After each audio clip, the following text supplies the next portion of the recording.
done. Hey everybody, this is Emmy Thomas. I'm here with Edgar. Edgar, I'm going to ask you the question that I ask everybody. What is it like to be you? It's great being me, generally speaking. It's great, but it is quite difficult. So day to day is simple. I have my routine. I take my health and well-being very seriously, and I make sure that I'm social every day and I'm talking to strangers every day. And I like to work, and I'm never happy unless I'm busy and I'm working. So I don't really rest very often. I'm usually working. I'm usually very active and very social.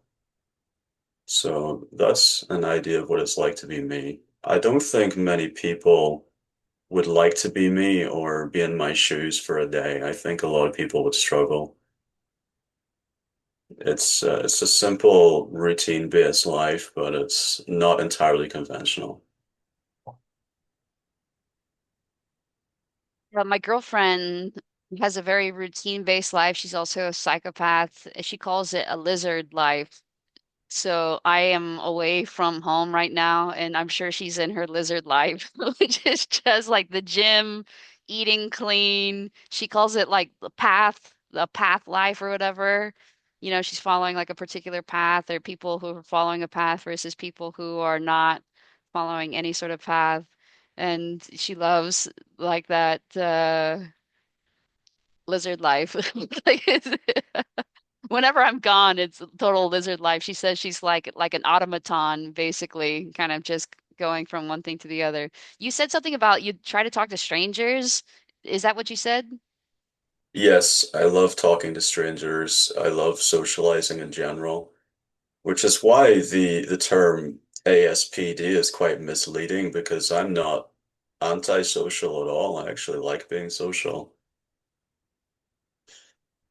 That's interesting. One time, after I got like fired and I was trying to get like my first job after being a law professor and not being a law professor anymore, I was talking to somebody. It was like tutoring for something. I want to say that it was for the LSAT, which is the law school admissions test. I was talking to the person and I thought, maybe I'll just kind of get this out of the way. Like I'll just tell him, I have antisocial personality disorder. And he interpreted it to be that I was had a hard time in social situations. He's like, "Oh, like I feel that way too sometimes. Sometimes I don't want to talk to people or whatever." So I do agree with you that like it is kind of like a weird kind of misnomer. Who knows kind of what they mean by antisocial?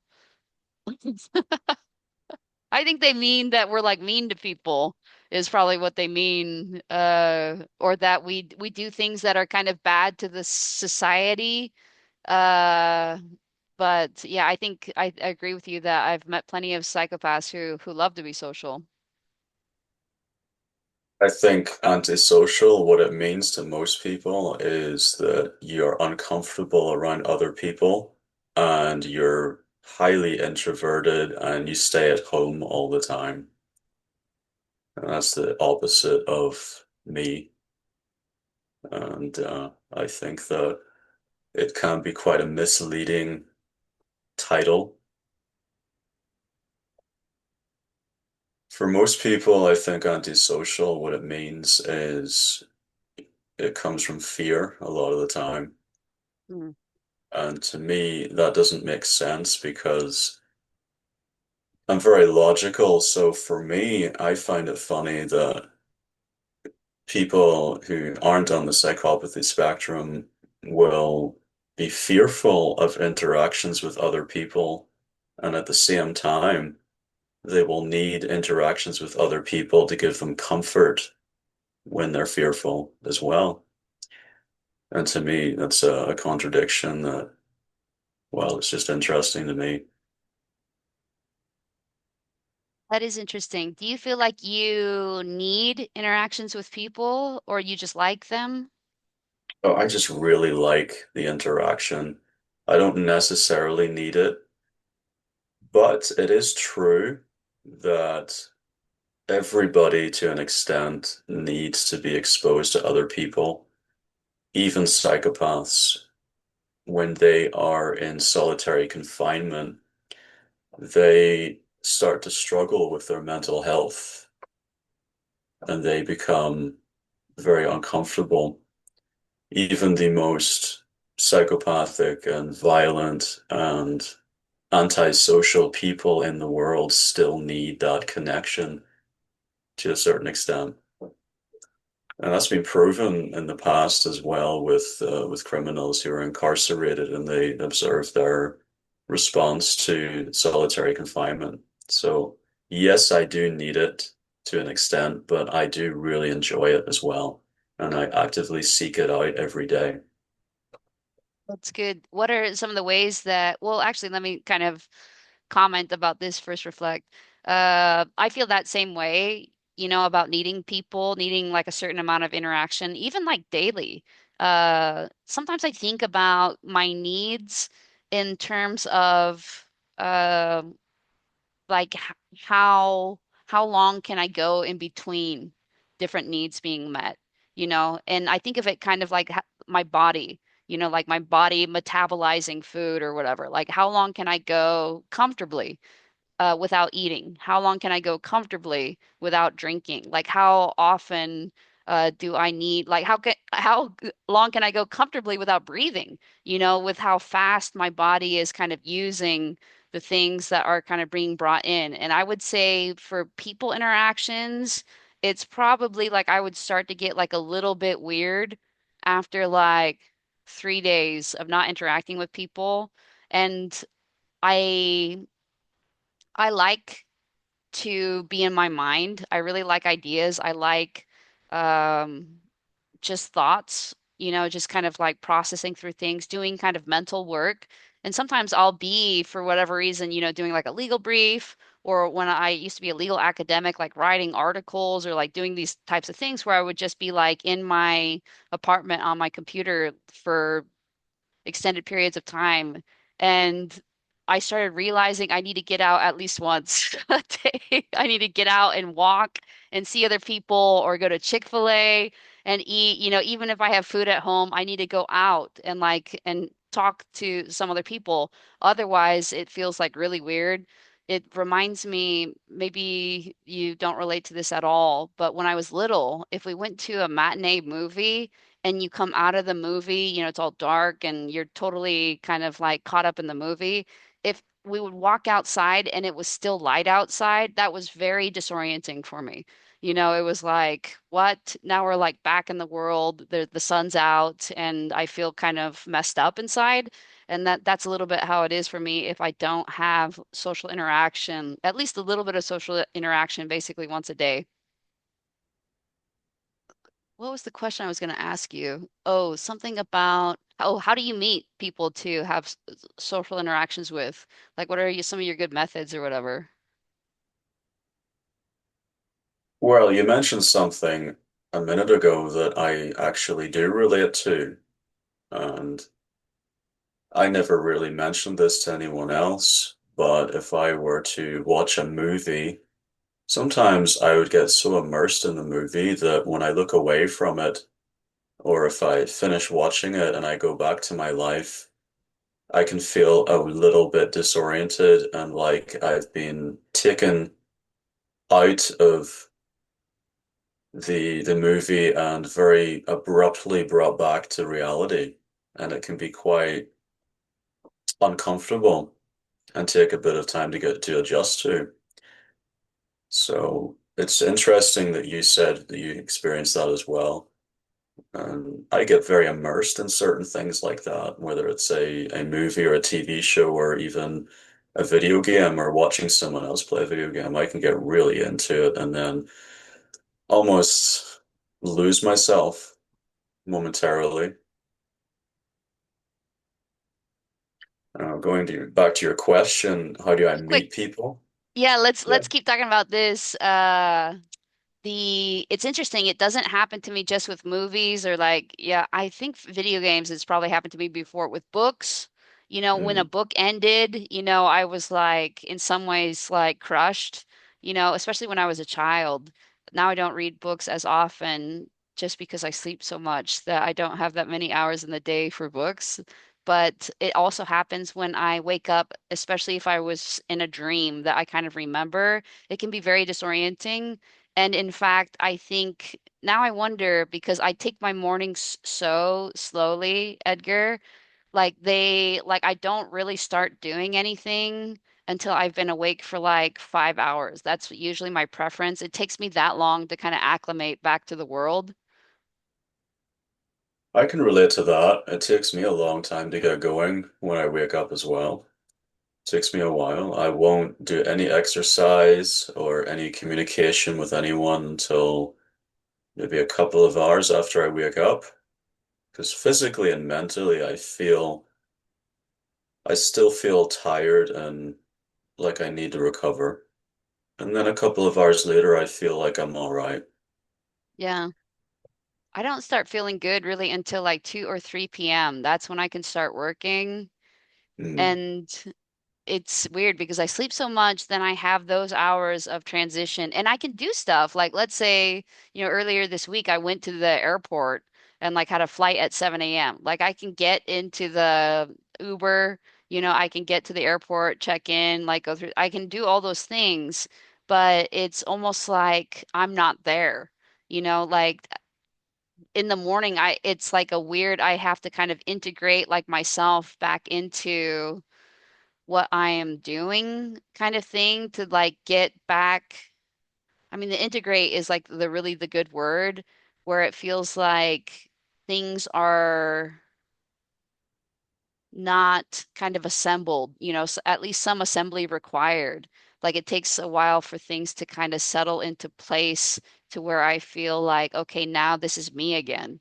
And I guess they call that like depersonalization a little bit, but it's weird that Yes. yeah, happens from from sleeping, which is just like something I do every night.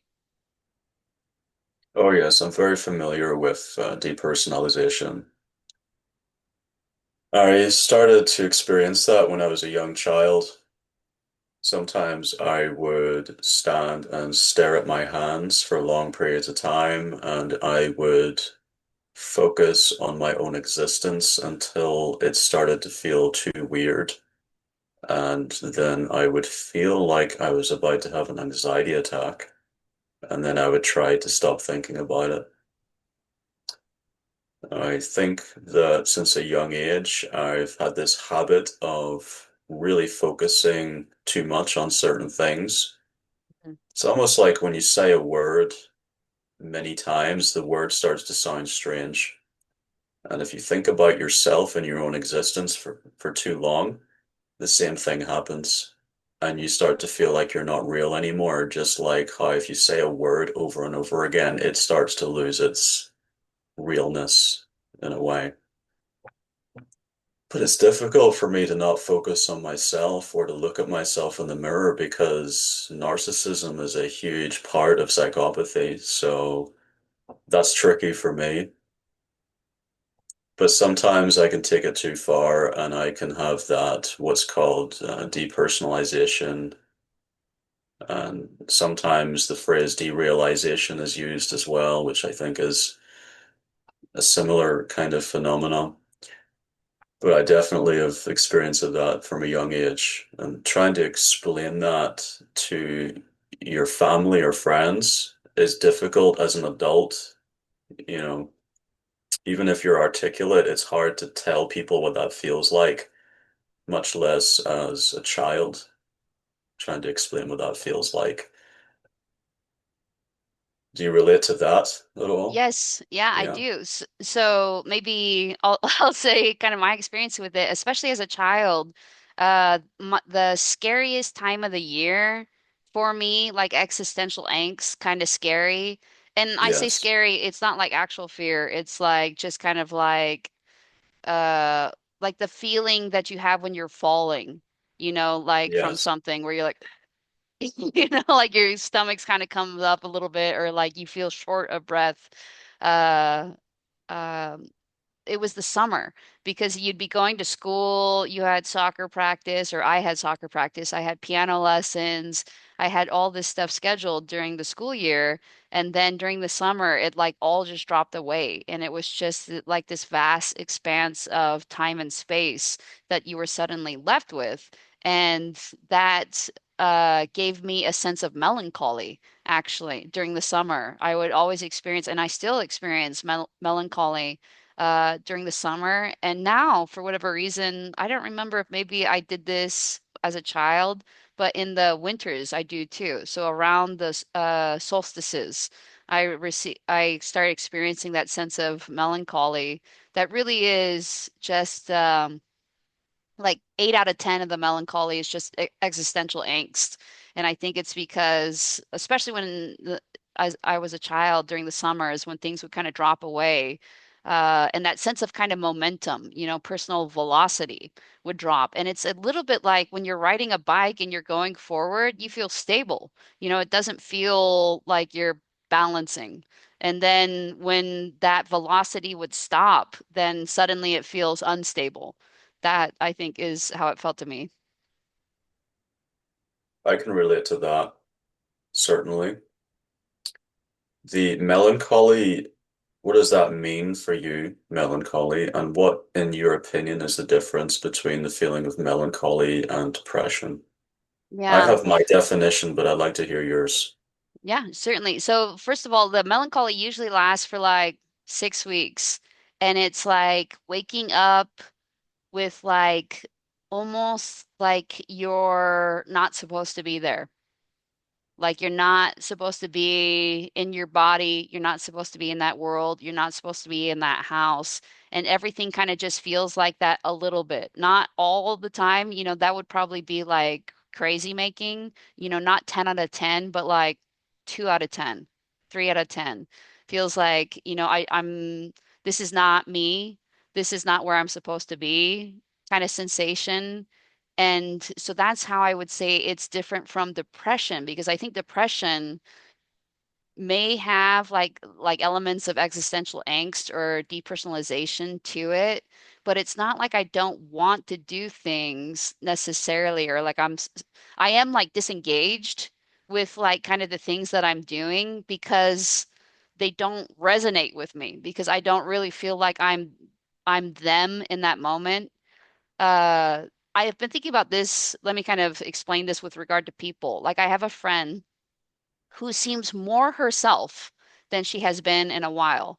It's like she's had a couple different changes to her life, and now I'm kind of like, oh, this is kind of the friend that I recognize, from like these decades of being friends with her. And so I feel like I relate to her more now. Like the more she is herself, like the more that I feel like there's a resonance between us.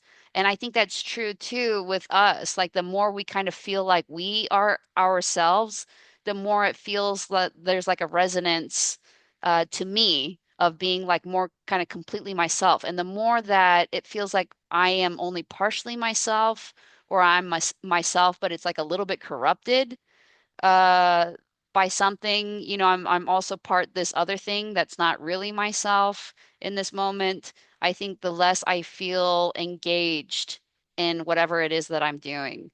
And that is kind of the thing too that characterizes the melancholy, is there's like a sense, it's not even just depersonalization, but it's like I can't get back to myself completely. Like it's very difficult in those moments to feel like I'm inhabiting myself, like I am. And I think of it like as a musician, it's like, let's say you're trying to tune a guitar string to A, the note A or whatever.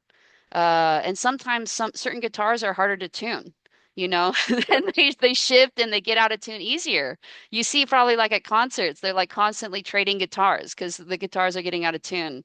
And interestingly, bass does not get out of tune as quickly as guitars strings, and there's fewer strings too or whatever. So the bass people usually don't have to tune or trade out the basses like mid whatever concert. Sometimes I feel more like a guitar where like I feel like it's easier for me to get out of tune with myself. And sometimes I feel more like the bass, where it's like it maintains the pitch better. It maintains its kind of like that pure A or whatever. Like it's easier to tune it, to get it in tune, and it stays in tune better and longer and closer to the actual note, versus like a guitar, which can get, especially a bad guitar, can get out of tune very quickly. You know, that's how it feels, the melancholy.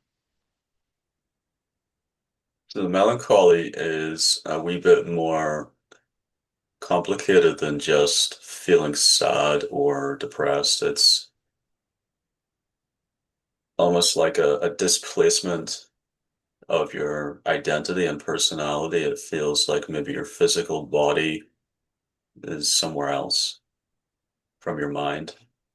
Is Yeah, that fair to say? yeah. But the weird thing is like where is my mind? Like I can't get Mm. it's not like I am somewhere else, here's my body and I'm somewhere else. I'm in my body, but it just doesn't feel like I'm fully inhabiting it. But where's the rest of me? That's the thing that's kind of weird is like where is the rest of me? Why am I feeling like I'm only 70% inhabiting my body? Because where's the other 30%? Like it's not like I'm experiencing that 30% as being separate, like it just kind of goes off the screen, for a while, like just kind of like this, where it's like, where is it? It's like off screen doing who knows what. You said something there that made me laugh. When you said the phrase "the rest of me," Mm. made me think of something not really related. So maybe I'll bring it up again later if you want to keep going with this topic, but it made me laugh. It's a reference to a movie, but I'll touch on that in a minute. I'll type it down so we remember the rest of me in the Yeah, it's movie. a funny coincidence. It is quite funny. Okay. So you would be the first person I have spoken to who actually knows what I'm talking about when I refer to the depersonalization and what that Mm. feels like, which is cool. Yeah, that is cool. I I don't take comfort in other people suffering in the same way I do. That's another thing about non-psychopaths that I find quite strange is they seem to get a sense of comfort when they find out that someone else goes through the same thing that they do. And to me, that makes me think, oh, well, that's a real shame that they have to go through the same thing I'm going through because this is terrible. And why would I want someone else to go through this? And why would that make me feel better?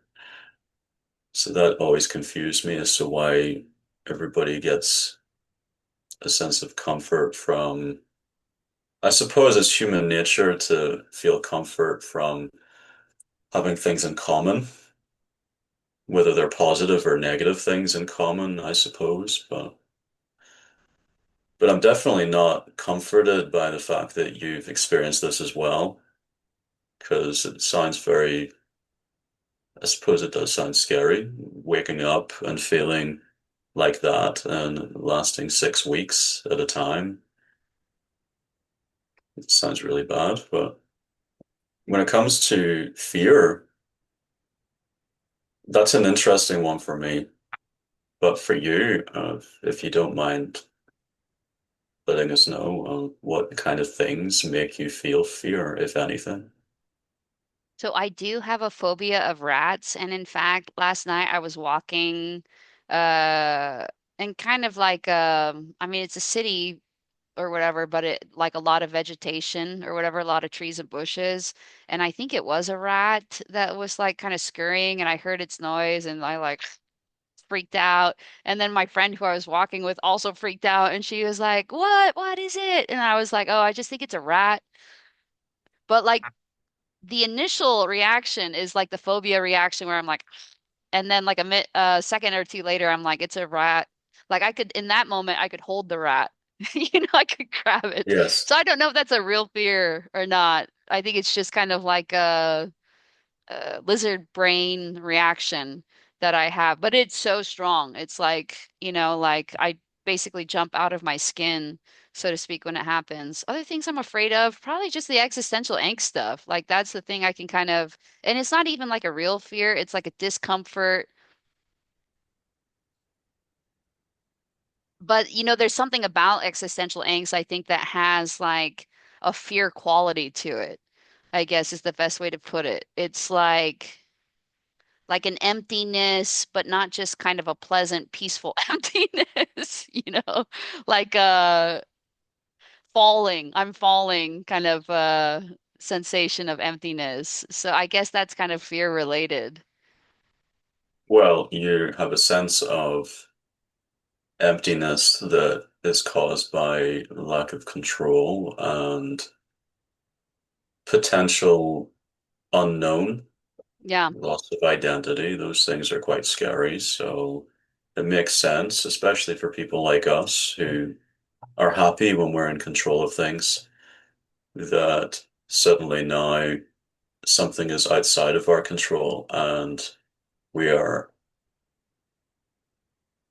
we're having to deal with a feeling of what is going to happen and how long is this going to go on for, and will I be okay afterwards? Yes, all of that. Yeah, so I can understand that. And for myself, when it comes to fear, I generally don't have a fear response at all with anything. However, interestingly enough, I do suffer from anxiety attacks Oh, interesting. occasionally. And the reason why my anxiety attacks are so scary and why they've been impossible to treat is because they're not caused by anything in particular, because I'm actually not scared of anything. So the anxiety comes out of nowhere and it's untreatable, because if someone has an anxiety attack that is being triggered by a person or a negative experience or a fear of what might be, you can treat that. But with me, there's nothing behind it, so there's no way of treating it or getting rid of it. It's almost like my only fear is fear. And I had a theory that it might have been caused in childhood from being coddled and comforted too much when I didn't need it. And I think that if you offer comfort to someone who doesn't need comfort, you could inadvertently condition that person into being anxious later in life. I don't know if that's true, but that's something that I've been thinking about, and it makes sense to me that it's like if someone isn't angry, Mm. but you keep treating that person like they are angry, eventually you will make them become angry. And if you tell someone to calm down over and over again when they're already calm, well, guess what's going to happen? So my logic was, if that can happen with anger, then surely it stands to reason that that could happen with fear and anxiety as well. And that would happen to me quite a lot, where I would have usually overbearing adults or teachers or whatever. They'd be trying to put their arm around me and trying to comfort me, and they'd be like, you know, oh, come here, son, it's nice to see you. And they'd give me a hug and a kiss or whatever. And I'll be like, oh, get off me, for fuck's sake. What is your problem? And I never understood the whole touchy-feely, all of that business. I never got that from my mom. My mother is extremely emotionally distant and very just not there at all. The only time she ever touched me was to tie my shoelaces or to put clothes on me when I was going to school. And so I never needed any comfort or hugs or anything like that. Even now, I just don't really feel like I need any kind of comfort. And I'll give that comfort to others if I feel like it's appropriate, but it's never for my benefit. Sometimes I just find it annoying, and sometimes I'm okay with it. But I do believe that if you hug someone who doesn't want to be hugged, you can make them really anxious by Hmm. doing that. And you can, if you talk to someone with a soothing voice, even that can make someone like me feel a bit agitated. And my anxiety attacks always happen when I'm in a state of comfort, like a quiet, warm, cozy room in a bed or on a sofa with a blanket over me. That's when my anxiety attacks always happen. When I'm alone and I've got too much time to think. And it's usually when I wake up, actually. I'll wake up from a nap or sleep and it's already happening. And what helps me to overcome it is not being comforted. If someone was to try and comfort me in that situation, it would make me worse and it would make me more anxious. What comforts me is I will put something on the television, like a violent movie or loud music or something very chaotic and very exciting, and I will transition my anxiety into excitement instead. Hmm. Because it's easier to go from fear to excitement than it is to go from fear down to zero, which is calm. And then I just go from there. I find that I respond really well to people being rude to me if I'm anxious because then it distracts me and it gives me a reason to argue with someone. And I enjoy arguing with people and I enjoy verbal conflict. It's just a bit of fun to me. And that will take me out of an anxiety attack immediately. It works like magic. So I don't really use social media very much, but sometimes I will go on to an Instagram profile that I don't really use very often, but and I'll just start an argument with someone, or I'll comment on something that I know is going to be contentious, and then that engages me, and then I end up in a full-on debate. And the next thing I know is I'm not anxious anymore, and right now I'm actually just irritated, but I'm kind of like having fun at the same time, and that works a treat for me. And I started giving this as advice to other people who suffer from anxiety, but this was way before I realized that I was different to everyone else. So I thought if this works for me, it's going to work for all of my anxious friends as well. And it really didn't because they needed something different to what I needed. That's a very long answer. I hope that that was okay for you. Oh And yeah, that I loved it. explained everything. I do remember reading an article once because like I'm a musician and I'm interested in and then I was like a, a tutor of LSAT or whatever. So like test taking skills or whatever. So it was talking about how to maximize your performance. Like if you have to perform like in that moment, for the next 3 hours you're taking a test or for the next 3 hours you're playing like a very difficult musical whatever. And one of the things it said is that high performers, everybody feels nervous, but high performers interpret that kind of adrenaline not as fear or anxiety, but as excitement, as kind of motivation, as an intensity, as an additional kind of bump. Physically or mentally, to help them perform at their highest. And I thought that was really interesting. It's the same thing, it's adrenaline that the people are experiencing it, but the high performers interpret it differently. And so that makes sense with anxiety too, is that you're having this kind of heightened response, and if you're able to interpret it as excitement, that this is an interesting tool because my girlfriend also suffers from anxiety, and she's had like panic attacks since she was like a child. And especially as you say, like if she was like fell asleep while she was watching TV, this is one of the times it happens that she remembered really vividly. She kind of fell asleep, was dozing, and then as she woke up, they were watching like a cooking channel, and there was like some dicing being done, like chop, chop, chop, chop, chop. And the chop, chop, chopping was like just totally triggered her. She's just like went into like a full scale panic attack because it was like the chopping was weird. Suddenly it seemed like everything was weird, and she just had like a mega panic attack. But actually, I had like a little bit of a panic attack I sure I think that I have had maybe one or two before, but I had one in my sleep a few nights ago. Like earlier this week, I had one and it freaked me out. And I would say it was only like a 2 out of 10, maybe kind of like level of panic attack. But it's so weird because you're like, my heart's racing.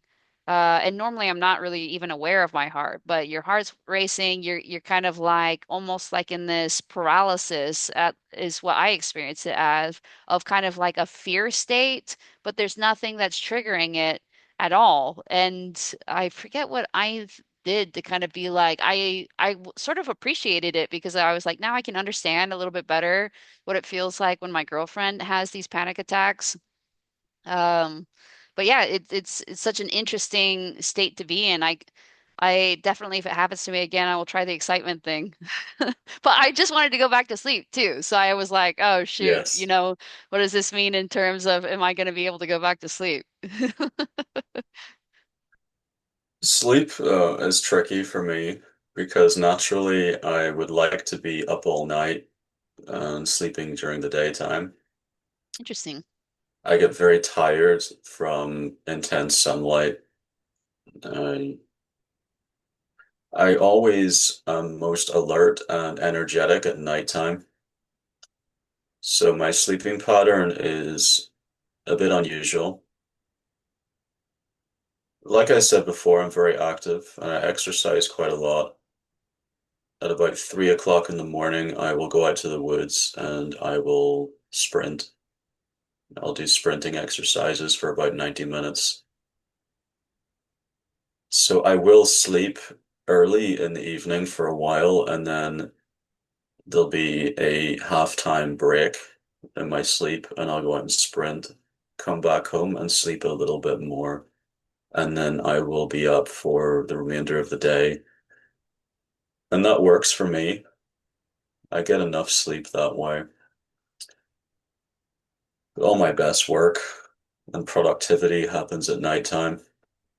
I'm always in a better mood at nighttime as well. I seem to not need as much sleep as most people, which is good. I can get by on about 6 hours. I feel fine. 4 hours is okay as well.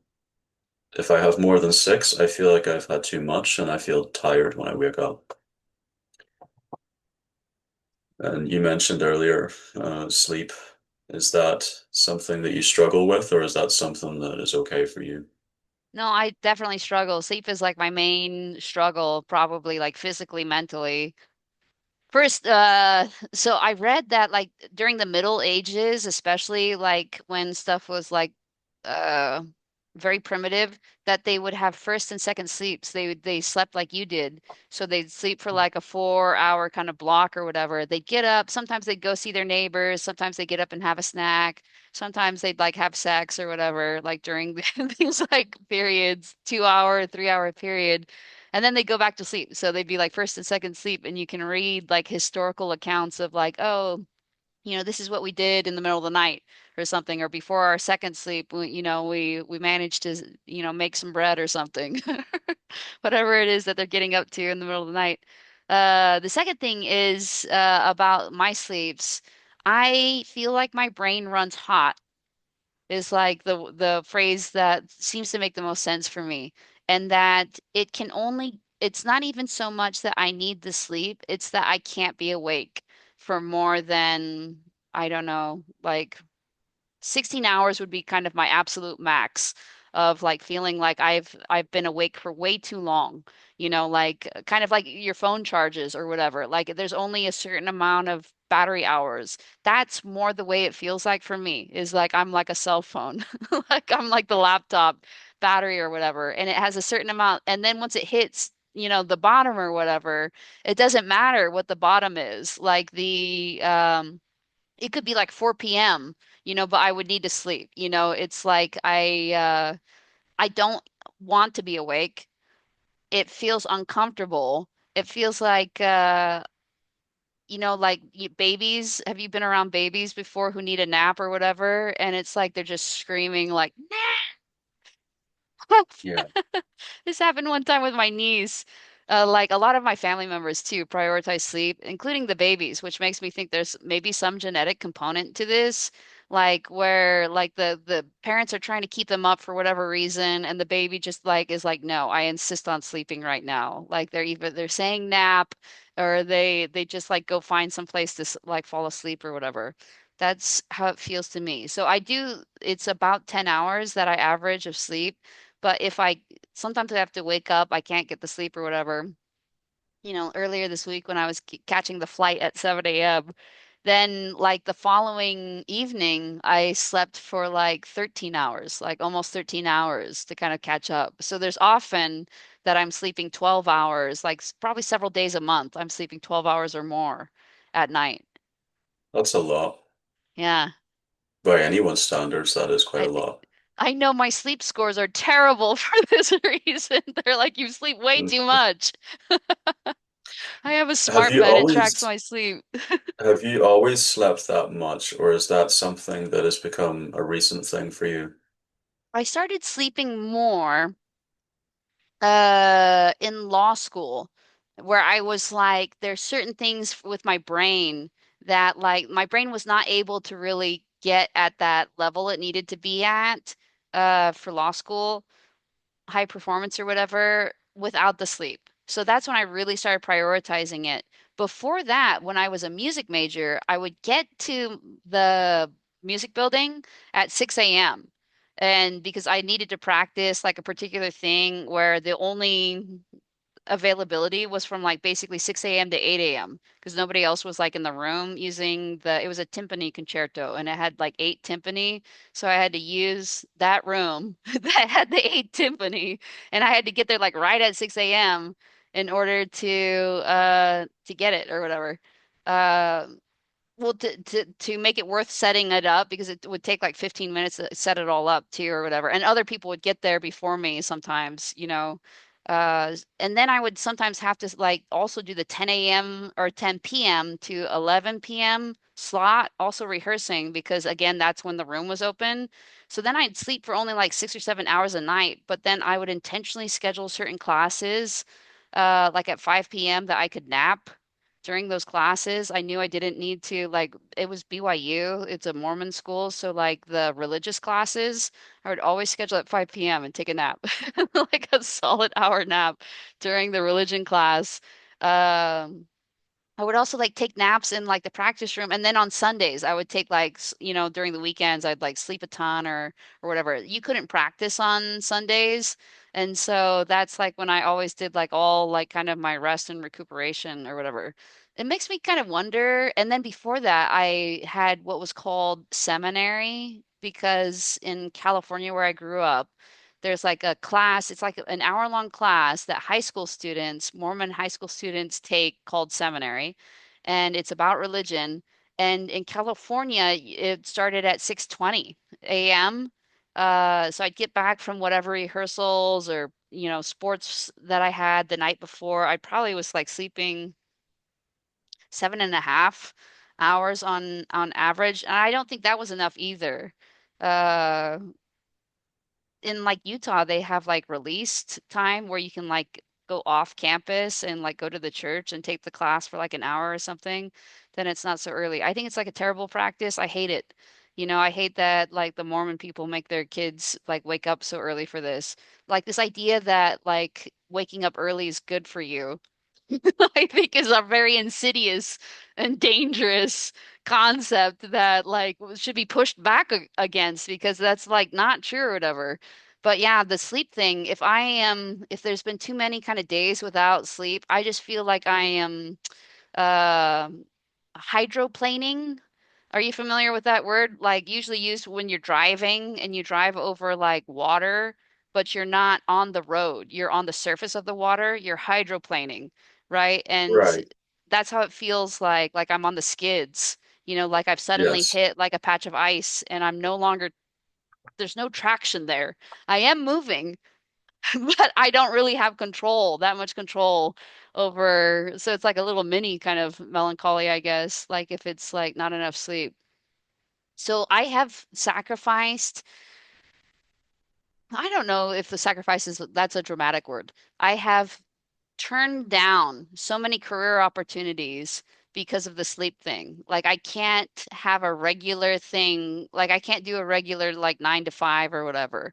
I have to be able to sleep, especially if because I also have insomnia sometimes. I experience it like once or twice a month. I have to be able to kind of like sleep in. Otherwise, I kind of get to the point like life is already not that worth living for me. Like it's right at here's worth living and here's usually where I am, like up right above. So if the sleep thing became a problem, it would quickly like go to like below worth living. Do you That's why get I say it's bored? so important. Do you get bored easily? Yes, traditionally I get bored easily. I've actually gotten better. The stronger that my sense of self has gotten, the less bored I get. I get bored very easily. Yeah. And I think in general, the people like us, we're prone to not just boredom, but very intense boredom. Yeah. I don't think anyone else can really appreciate how uncomfortable that is. And sometimes boredom can be very productive and it can prompt us to do great things, but most of the time for people like ourselves, it's not great things that we get up to alleviate the boredom. In my case, it's kind of 50-50. Uh, you mentioned you're a musician. I'm a musician too, but I am self-taught and I started playing guitar. How long ago was 2003? How many years ago was that? 22 years. Okay. That was when I officially started playing guitar. And from then, I started learning bass guitar as well. Bass. Bass. And I enjoy that. I enjoy it. And I try to work within bands with other people, and I could never understand why I couldn't maintain working relationships or friendships for very long with people. And I was only diagnosed recently, a few months ago, with the ASPD and finding out about the psychopathy.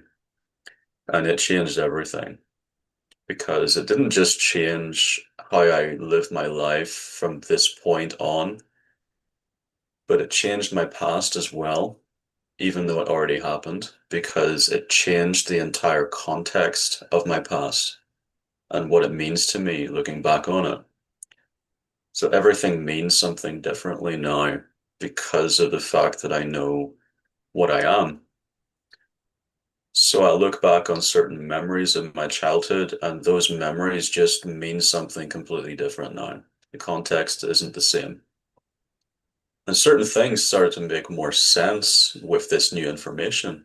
And that was nice because it made me think, oh, okay, that's why I did this, and that's why this person did this. It's because of the way I am.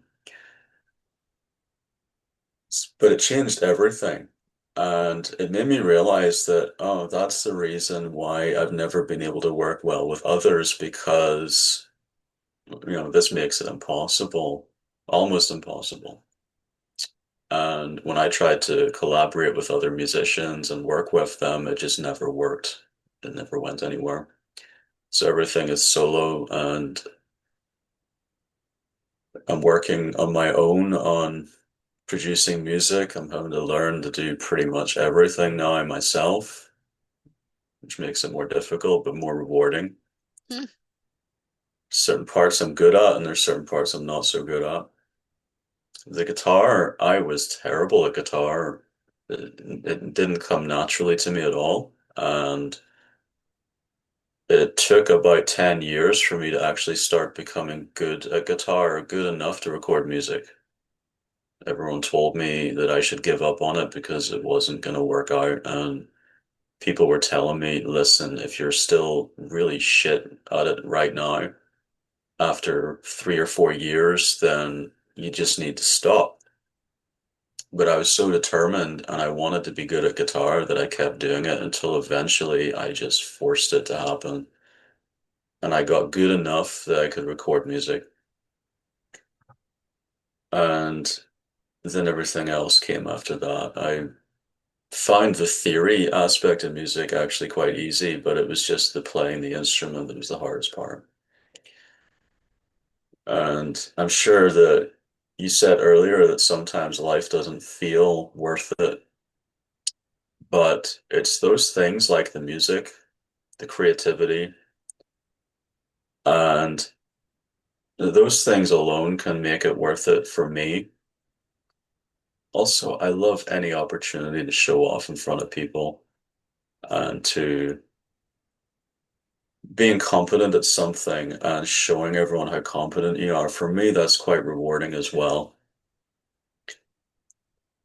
And sometimes when you create something, whether it's artistic or tangible, like a physical thing, whether it's art in general or whether it's music, it can be extremely rewarding in a way where it's almost like a part of yourself has now become added to reality. And it's not just you physically, but something that's come from your mind has now been added to the world in reality and it exists and it can never be taken away. To me, it's very fun to do that, but it's also quite validating to me as well. I'll never create a piece of music for the sake of it or anything that doesn't mean anything. It all means something. I'm sure you're the same. Yeah. I'm I sure actually, that you don't make something just for the sake of making something. I'm sure you have a reason why you make a piece of music, or you have a reason why you like a certain song and you want to learn how to play it on the bass guitar. yeah, I agree. Like, that's one thing I think is interesting about music is that whatever kind of like personality disorder stuff that I have kind of doesn't touch the music side of things a little bit. Like, I, when I play with other people too, not too, I guess, like I don't really experience kind of like even the issues. Maybe you're talking more about like interpersonal things, like people want, oh, I want it this way and other people want Yes. it that way. Yeah. Yeah, because when I'm playing with people, especially like jazz, you don't even talk about that stuff ahead of time. You just kind of like play through the song. It's like everything's just kind of on the spot according to like the chords, these pre-selected chords or whatever. And that always feels really good. Like that's one of my favorite ways to interact with people is because it feels so authentic and genuine from me. It's like there's no way that I can kind of play music in a way that's not authentic or genuine to me. And so that has always been kind of like a major relief for me, like in my life, like one of the activities that reliably feels good. And the more that there's music in my life, the better I feel, like the more engagement that I feel. That's another thing about the summers. I think that was so bad was because I stopped piano lessons when I was little, but also like I played in the band, sang in choirs and stuff like in school. And so I'd have that constant music stuff going, except not during the summers. The thing I like about music is for everybody is that I think like if I play something, it's so uniquely me. Like nobody else can play my instruments the way that I do. That's just like a weird reality that I've just come to realize. And sometimes I think about it like, what if I had played like French horn instead? Or what if I had played violin or like kept with piano or something? Like, I wonder what that would have sounded like. I wonder what I would have sounded like on trombone. If I had gotten good at trombone or guitar or whatever else it is because I'm sure it would be like this very unique sound, and that's one of the things we often say kind of as like a little bit of I don't know, platitude that everybody's unique, and we can see everybody's uniqueness. But I think that sometimes that's less true than we think. But in music, it's really true. Like everybody has that unique sound. Three people could play like a trombone and it would sound totally different. depending on who was playing, especially if they started playing like more than a few notes or whatever. So I do really like music for that. Um, it kind of reminds me, I was watching this video documentary about this guy who has a 7 second memory. He has terrible amnesia. So like every 7 seconds, it kind of like restarts, he forgets or whatever. It's about 7 seconds. And he was a musician and he still plays music. He can still play, like sit down at the piano and play like entire pieces from memory or read the sheet music for the entire pieces of music. So I think it's interesting. I think music's a very weird thing for the brain. Like I think that's not an overstatement how weird music is for the brain. And I like that it kind of seems to get around the personality disorder, seems to kind of bypass it and still be like it's not as if like the personality disorder doesn't touch it at all because I still have my own habits and my own thoughts that are colored by my personality disorder that get expressed in the music because that's still kind of a part of me, but yeah, it's not as kind of prominent or not as dominant or there's something more there than just the personality disorder. And it's very easy to access too. It's not like you don't even need therapy. But it's also interesting what you said about it taking so long for you to play guitar because I have I wonder if you identify with this. I have a very flat learning curve. It's like as it goes along, flat, flat, flat, flat, flat, and then suddenly it's almost like kind of like pops up, whereas normal people would probably be more linear. Like, Yeah. okay, I worked for a year and I've made this amount of progress. For me, it'd be like work for 3 years, still suck, and then like finally hit like a breakthrough kind of thing, and then get like a lot better kind of quickly. That would happen to me too in law school is where I noticed it. I was on the quarter system, so we had like classes where I think like 10 or 11 weeks or something. I think that's right. 10 weeks. And so really short. And that was not long enough for me to kind of understand a subject. So I tried to take classes that were 2 quarters long. Uh, so they went, both fall and winter, or winter and spring or whatever. And so they were 20 weeks long. And those ones are like all my highest grades are the 2 quarter long ones. I think partially because it's a curve too. And so some people get sick of it after like week 15 or something. They don't have the stamina. But that was when I was just like starting to warm up and finally like get good. I can relate to needing a bit more time to learn something. If I if I don't care about something, then I'm not going to do very well with it. If it's a subject at school and I don't care about it, then my brain won't allow me to learn anything about it. Uh, but if it's something that I really care about and I really find interesting, then I can easily jump right into it and just retain a lot of information. But with music, you're not just learning new information, but you're trying to develop a new skill at the same Mm, time.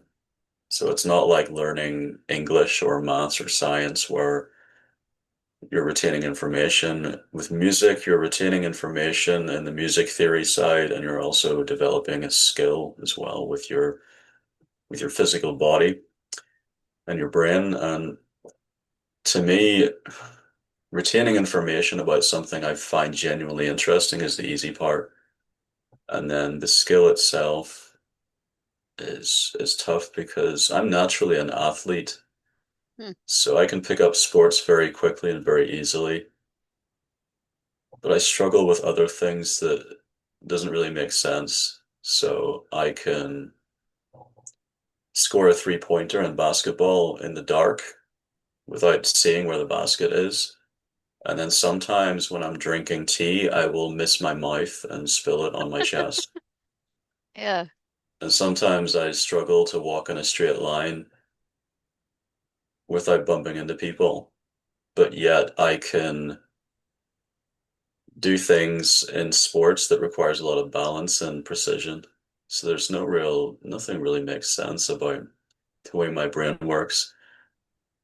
And when it comes to learning guitar, it was one of the hardest things I've ever done in my life. And then once it clicked, it really clicked. And I am at a point now where I can not play guitar for a few months and then pick it up. And then within 10 minutes, I'm just back to normal. Like there's no rust or barely any time I need to practice to get back into the swing of things.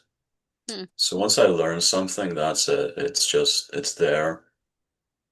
Sometimes it just takes a while to get it in the first place. Other people can just pick something up and just be naturally good with it. I learned to sing as well, and I never thought I'd be able to. And it was learning to play guitar that actually helped me to learn to sing because I could never sing in key. And then from tuning my own guitar, I actually accidentally taught myself how to sing because I would hum along to the string when I was tuning it.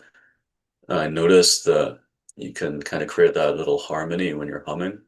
And then I practiced that over time, and within less than a year, I was actually able to sing in key for the first time, and I thought, wow, this is actually really fun, and I should keep doing it. And it was all because I learned guitar first, and then that helped me to be able to sing, which I never expected to be able to do. Hmm. But I actually find music theory quite interesting as well. I know most people would find that to be the less fun part of it, but I do like it.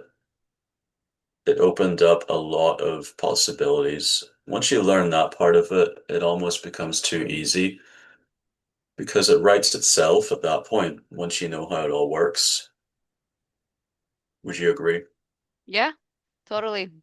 Especially Especially, if I you're mean, playing jazz as well, where it's all very intuitive and you know what key you're in, and then everyone just does whatever they want and yes. experiments.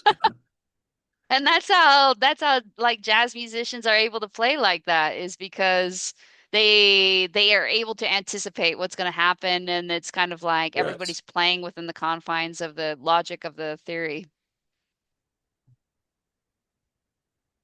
It's interesting you said Kind of, this thing a little bit about dexterity.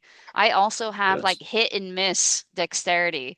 Like I can play, I was a percussion major, a music major in college, and there are like certain things that are like very, like my fingers have to do, and same with playing the bass, my fingers have like a lot of dexterity. But when I go to write, like write, with just like a pencil or something, it's terrible. And I think I have dysgraphia too because like I'll forget to put in letters. Like it's nonsense. Like my handwriting is awful. And it's like I can sit and try to write better. It's not like I'm just going fast or something. Like I can't do it. I've been practicing all my life.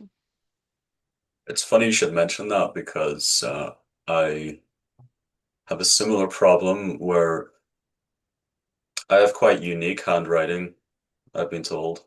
And I can show you my handwriting because I have a journal here close by. The when you're writing things down and sometimes you miss a letter or you feel like maybe you're writing, you sometimes feel like your hand can't keep up with your brain because you're thinking too far ahead and then you miss letters or you're just too messy for people to understand your handwriting. I get that quite a lot. I get ideas in my head and I want to write it down like instantly, and my hand just can't keep up. I'm ambidextrous as well, so my left hand is very neat, but very slow. And if I need to write something very quickly, I'll write with my right hand. And I use my right and my left hand for all kinds of different things as well. So I brush my teeth with my left hand, but I will, I shoot a gun left-handed as well. But if I'm swinging a golf club, I'm right-handed. But if I'm shooting with a pool cue, it's left-handed. So everything's just all a mess. I have no idea why that is. Well, I could show you an example of my handwriting, and you can see for yourself where, we kind of have a similar thing where you said your handwriting is not what you'd like it to be? Do you mean like you wish your handwriting was a bit neater? Well, I'll tell you, so sometimes, especially during the pandemic, I have a friend who's a surveyor, and so we would like land surveyor, so we'd find like a thing and then have to put a stake in the ground and then write like a particular thing, like this is like 8 feet off the property line or whatever it was. And so you have to write very clearly so anybody can read it clearly and be like, oh, 8 feet off the property line. And so even like trying to write that so carefully, like I cannot reproduce letters, numbers that are good.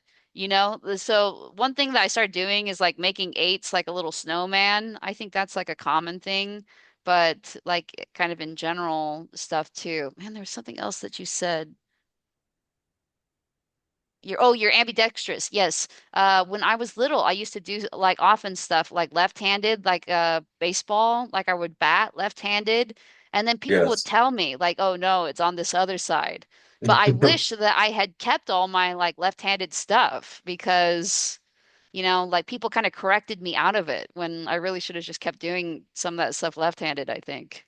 Some people have an aversion to lefties and they Mm. think that left-handed is wrong or that needs to be corrected, which is quite irritating to me because I was told that a couple of times with some of especially in sports.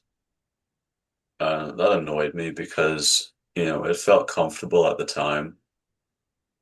And what does it matter anyway? Who cares? As long as you're able to do what you're supposed to do. Yeah. So, but you said you struggled with writing legible characters and numbers. Is that something you've always struggled with, or has that happened recently? Because I remember you saying recently that you you said that you had a very high intelligence and very high IQ, but recently you feel like that's not the case anymore. And I'm just wondering if your handwriting might have declined with that. It probably has declined with it, and partly probably because I just don't handwrite that much anymore. So now when I go to handwrite, then it's particularly bad. But like the only F's that I ever got in school were in handwriting. And I should clarify, I've never actually had my IQ tested. So I don't know if it's high. I don't know what IQ means. But I have like, I mean, I went to like my law school's like I feel weird saying this, is ranked number three, like in the United States. I graduated with honors. So I did used to be able to perform well at academic tasks. That's probably the best way to put it.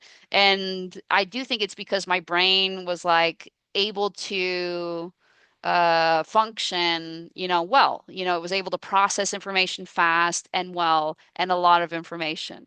So that is like, I don't know if that equates to intelligence, but that was like true about me. And now it doesn't process as much or as fast or as well. So like I think that's kind of like the better way to describe it. I know that people have like I think I've said this before, but the most controversial th statement that I made in my book, if you like look at like Amazon reviews or something, is where I said that I'm statistically more likely to be smarter than the reader. And people really got pissed off. Where I was like, I'm probably smarter than you, like dear reader or something. And people are like, fuck you.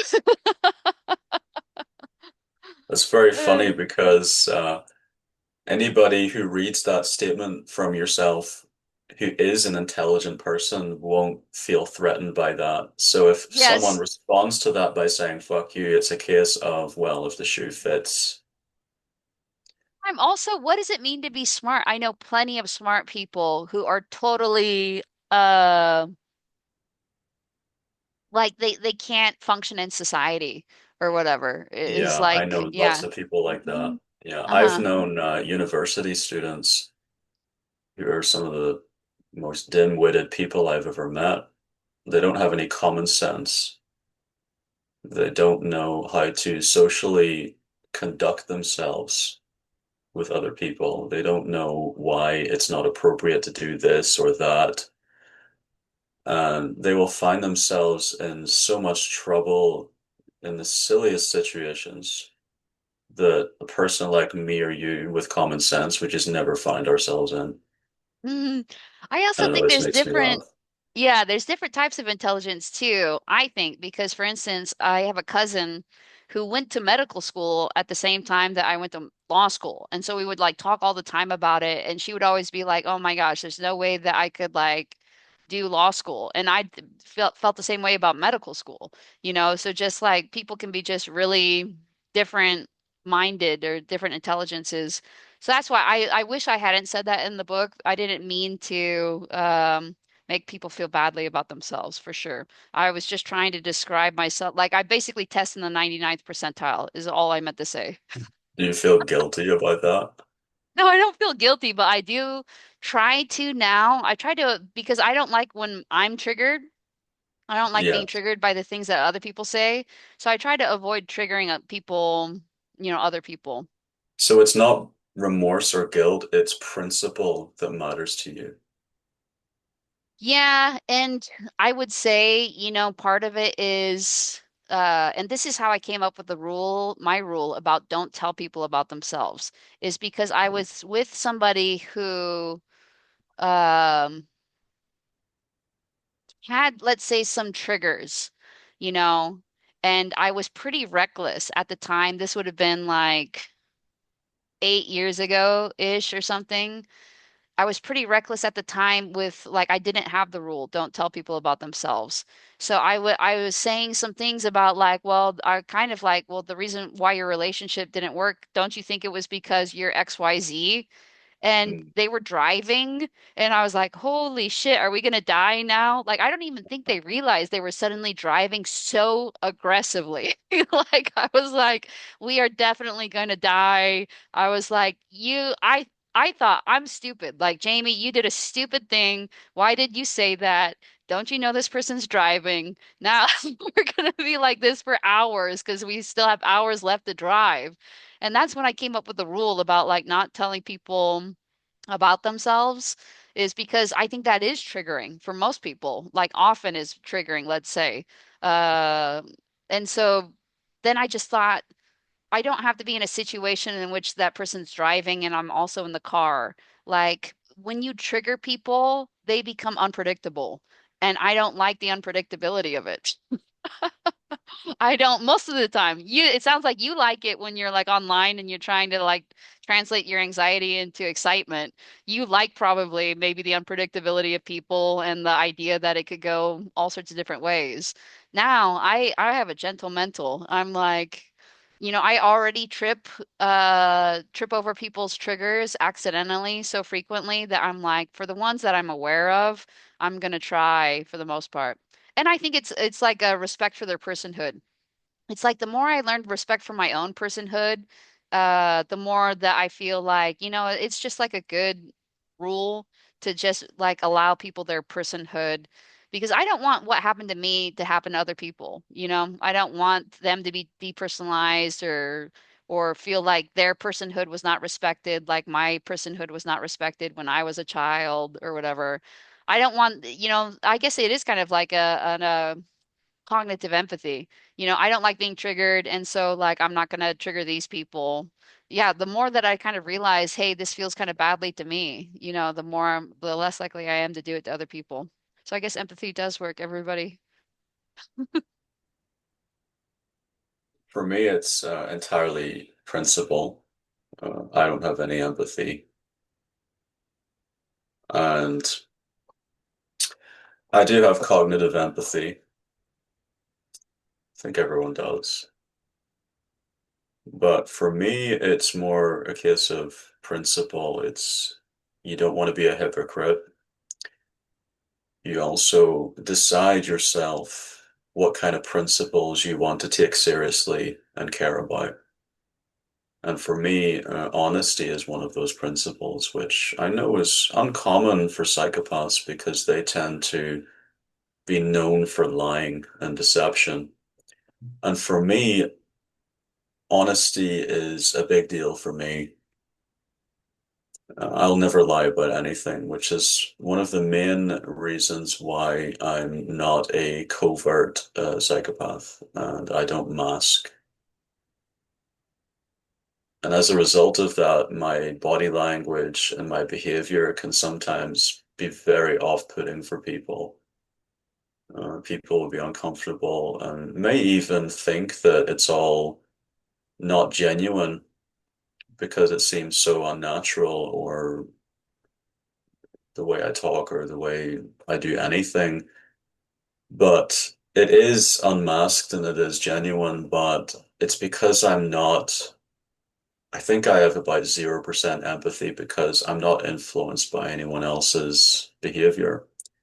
Hmm. So I've noticed if two people are talking, they will tend to match each other's speech cadence and speed and even tone. And some people will mirror each other when they're talking and they'll adopt other qualities from other people. And I don't do that. When I'm not masking, I don't do that at all.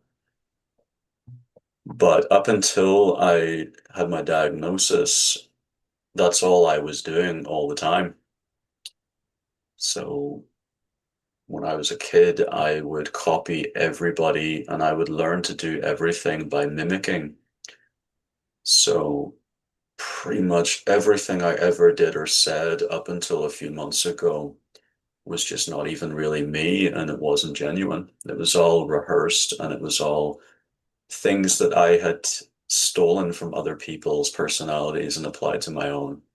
Hmm. I learned how to lose my temper and how to yell at people by watching movies and the phrases and the terminologies and the tone of voice that I would use to scream at people was copied entirely from about maybe two or three different actors on TV.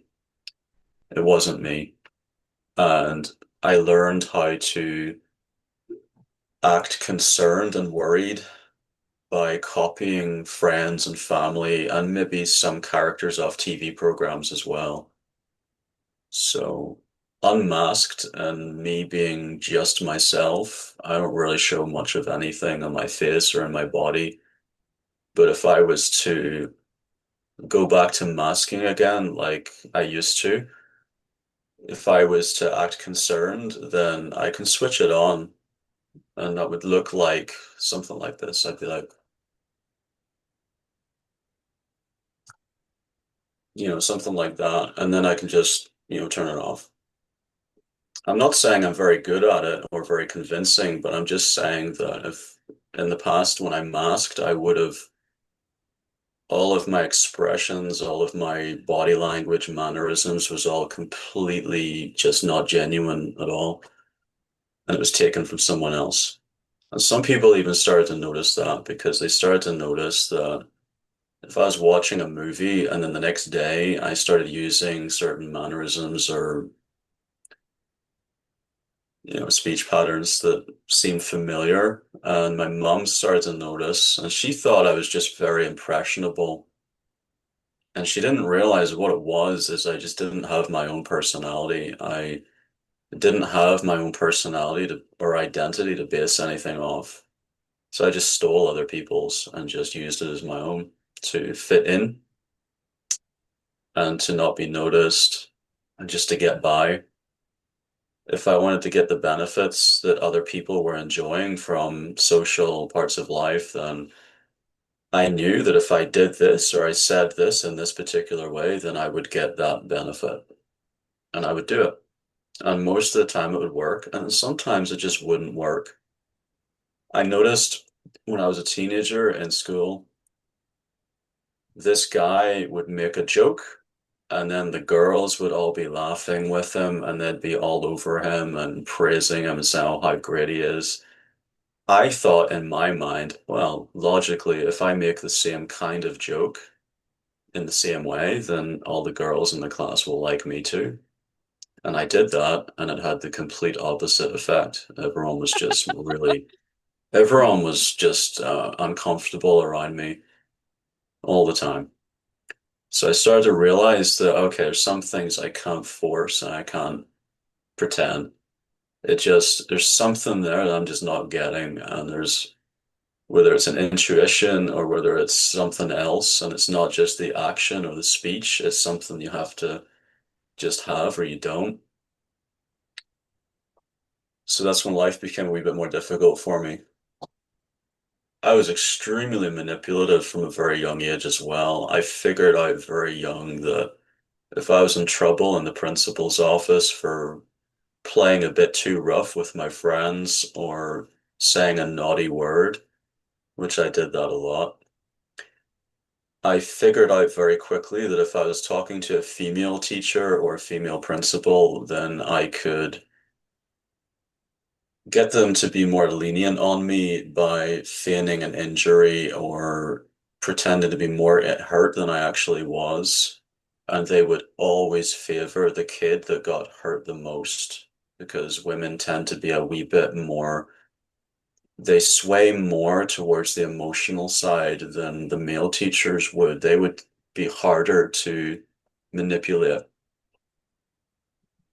And so I've been doing that since I was about 5 or 6 years old. I learned that that works very well. And a few other types of manipulation I picked up along the way very quickly. And nobody can criticize me for that. And the adults can't be mad at me for that because they're the ones that I learned it from. So I learned all of this from adults, the same adults that would chastise me for misbehaving. But yet it's non-psychopaths that I learned all of this manipulation from. Like all of the TV shows and movies and where someone lies to someone or they cheat on someone and then they try to manipulate that person into taking them back. They're all normal people. And I just took what they were doing and applied it to myself. So it's not a psychopath thing, it's just something everybody does. And I did that because I didn't have my own identity to begin with. And I'd basically taken so many elements of so many other people's personality and applied it to my own that none of it was real. And then during this past summer, when I found out that all of my diagnoses that I've had throughout my life were bogus, I was diagnosed 20 years ago, I was diagnosed with anxiety. And I went through a period of agoraphobia for about a couple of years. And then I was diagnosed with autism and ADHD and all kinds of things, and borderline personality disorder as well. And then finally, it was the antisocial personality disorder and it was the psychopathy. And that's when I realized that it was actually that this whole time. I thought, wow, that's the one thing I never suspected because it just feels too outrageous and just too, it's very rare and it seems too extreme for me, so I never even entertained it as an idea. I was convinced it was ADHD or something like that. But it ticked every box, it answered every question, and it just fit too perfectly for it not to be it. And my psychiatrist, who I was talking to, didn't like me very much. He didn't waste a lot of time with small talk or anecdotes from my childhood. He diagnosed me very quickly. And then, he got out of there and he got me out of there, I should say, very quickly and sent me on my way and said, right, there you go. It's like, cheerio, all the best. And I'm like, well,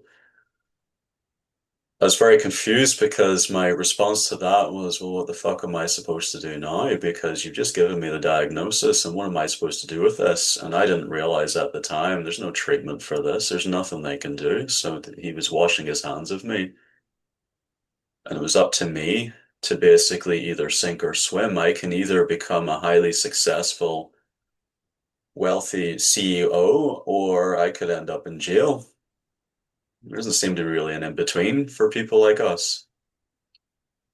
And I decided that, well, okay, I'm going to try my best to not end up the ladder.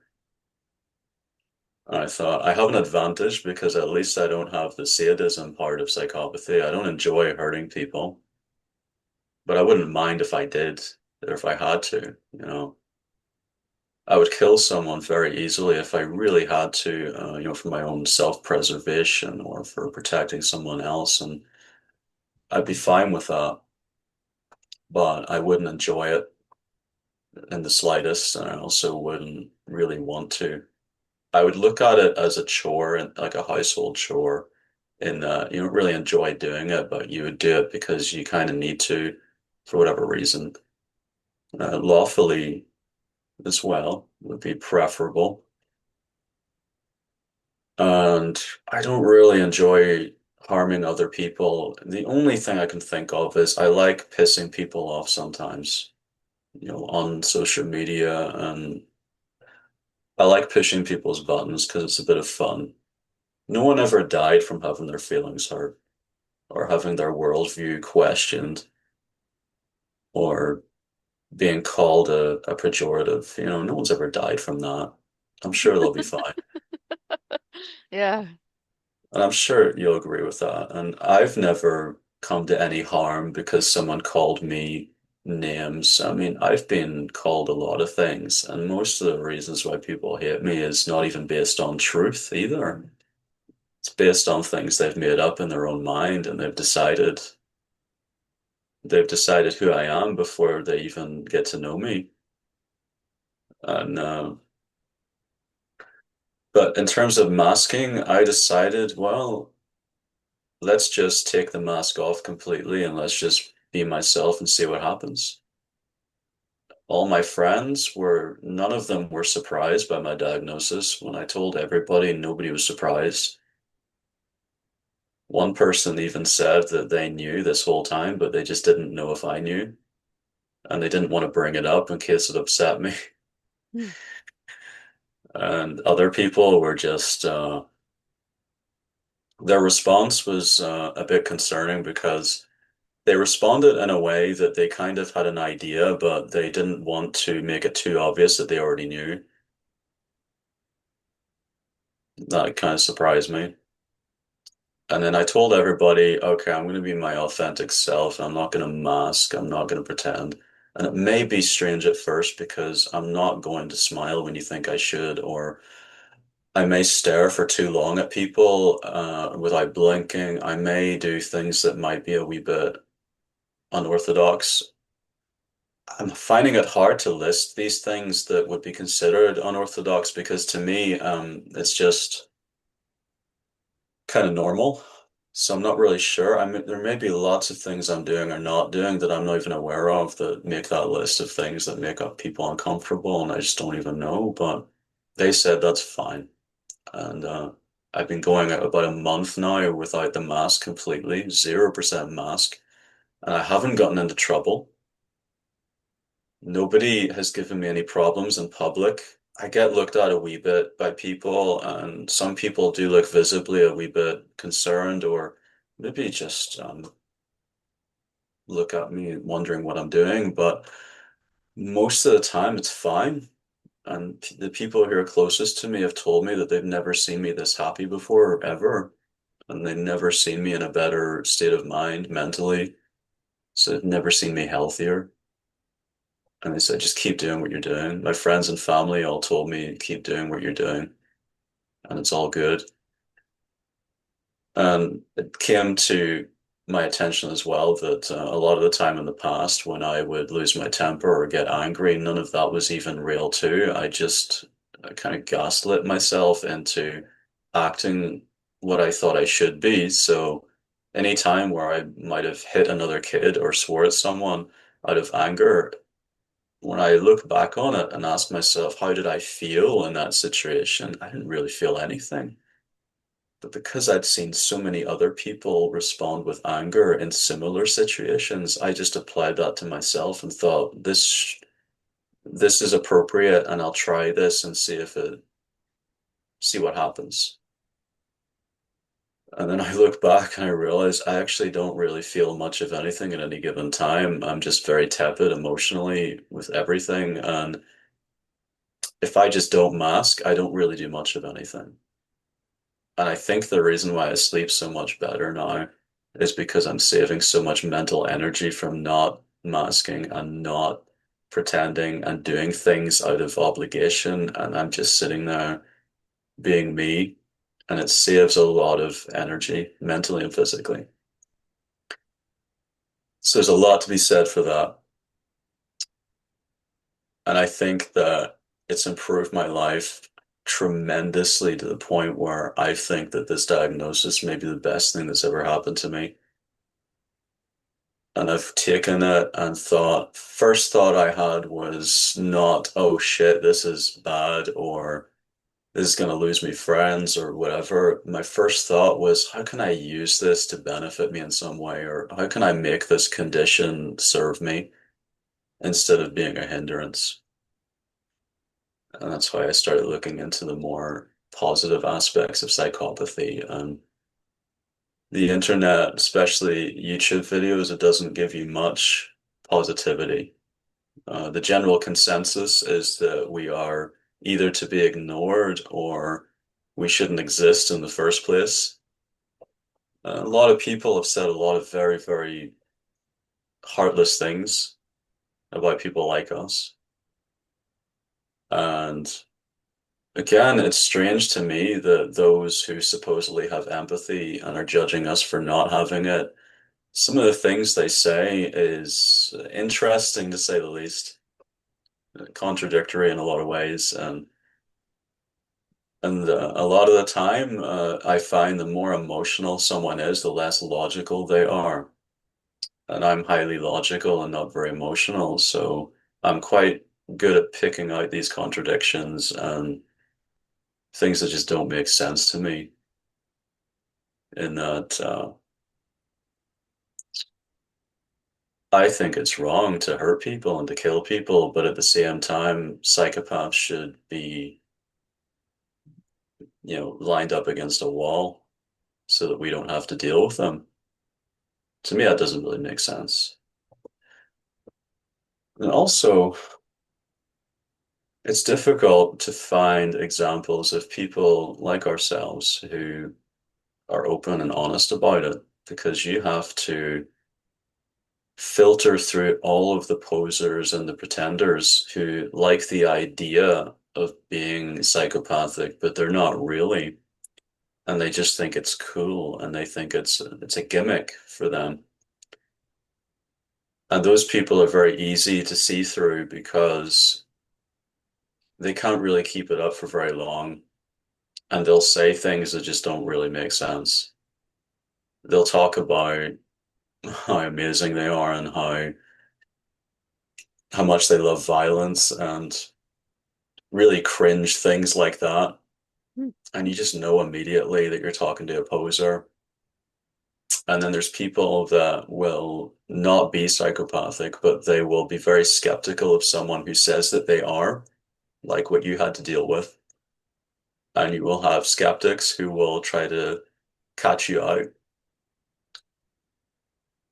I've had that a couple of times where I've offered little bits of advice on comment sections and just said very casually, I'm a high functioning diagnosed psychopath myself and just want to correct a few things. This isn't true, this is true. And for me personally, this is the case for this and that. Just thought I'd let you know. And then people would usually respond to me by implying that I'm a poser. Hmm. And I think the reason for that is because the idea that people like us actually exist might be a bit worrying for them. So they pacify themselves by making a joke out of me. People make jokes out of something when it scares them to make it less scary.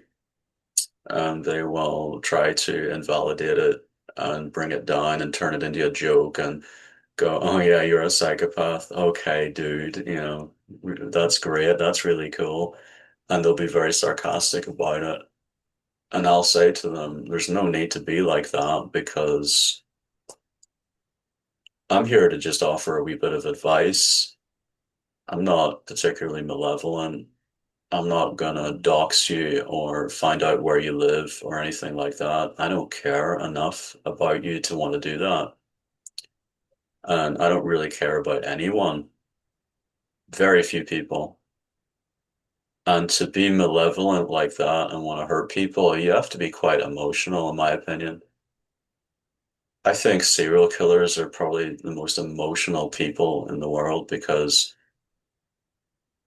that's a lot of trouble to go through for someone who seemingly doesn't care.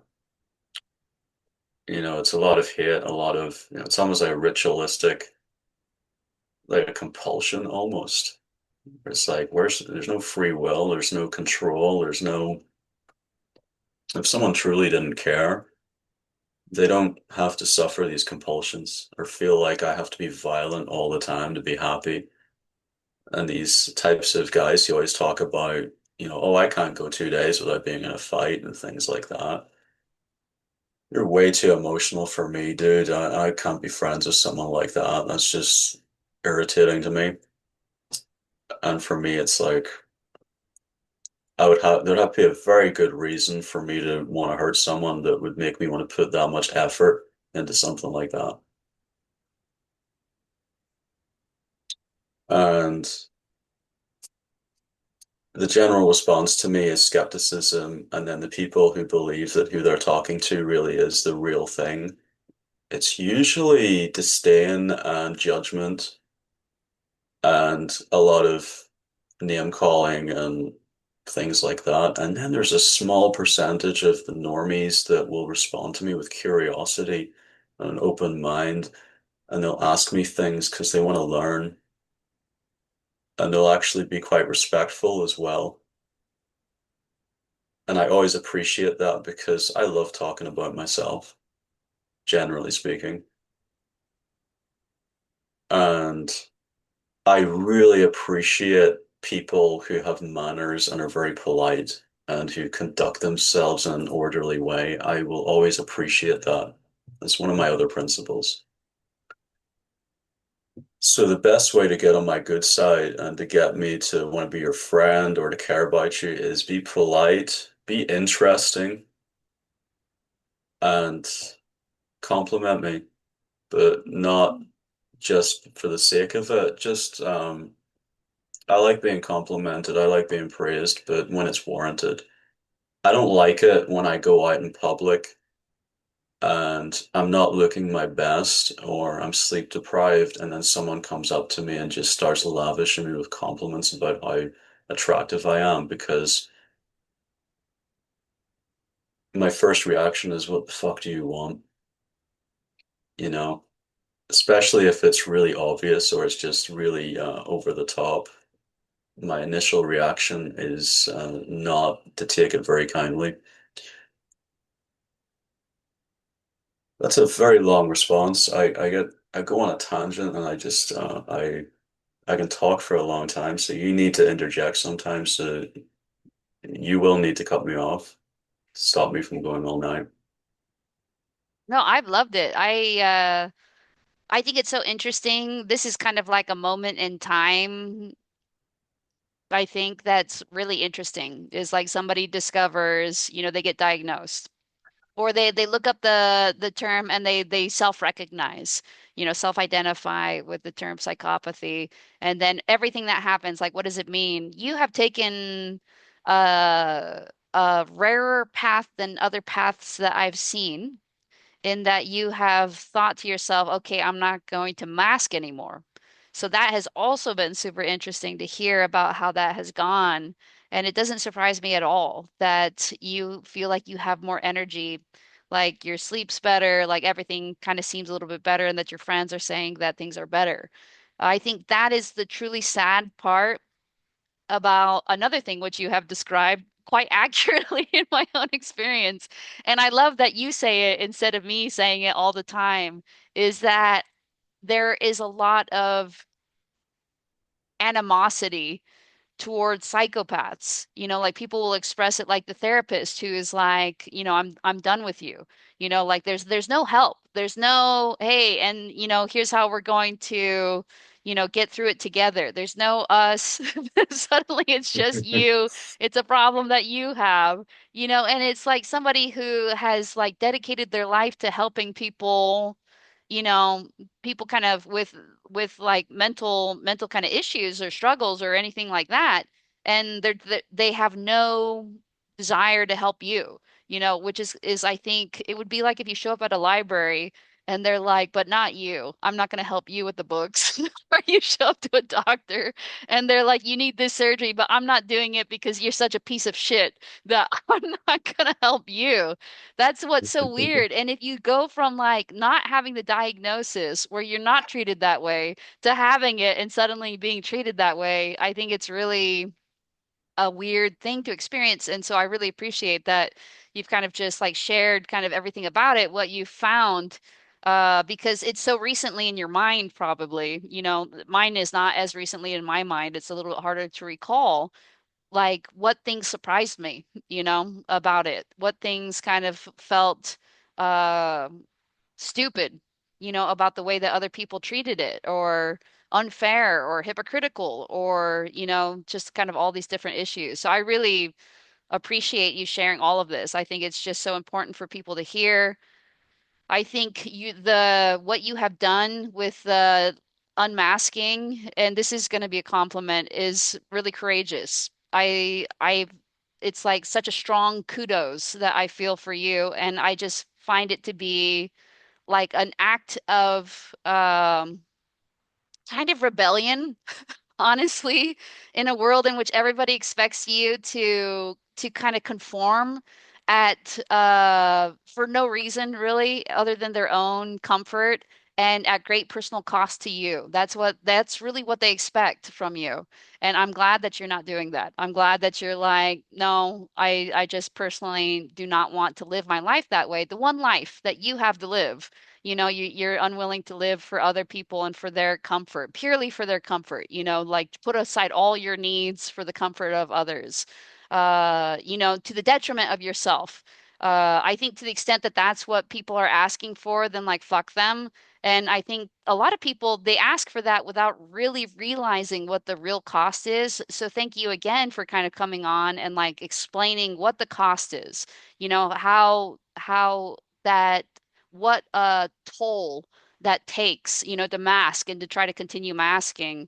Uh, like, I don't think anybody really thinks that that's worthwhile. I don't think anybody's like, oh, you know what? He should still be masking because it's so important that he masks, And when you tell it like that, when you explain that, this is what it costs to kind of do this, I think everybody's kind of like, no, spend that time and energy on you.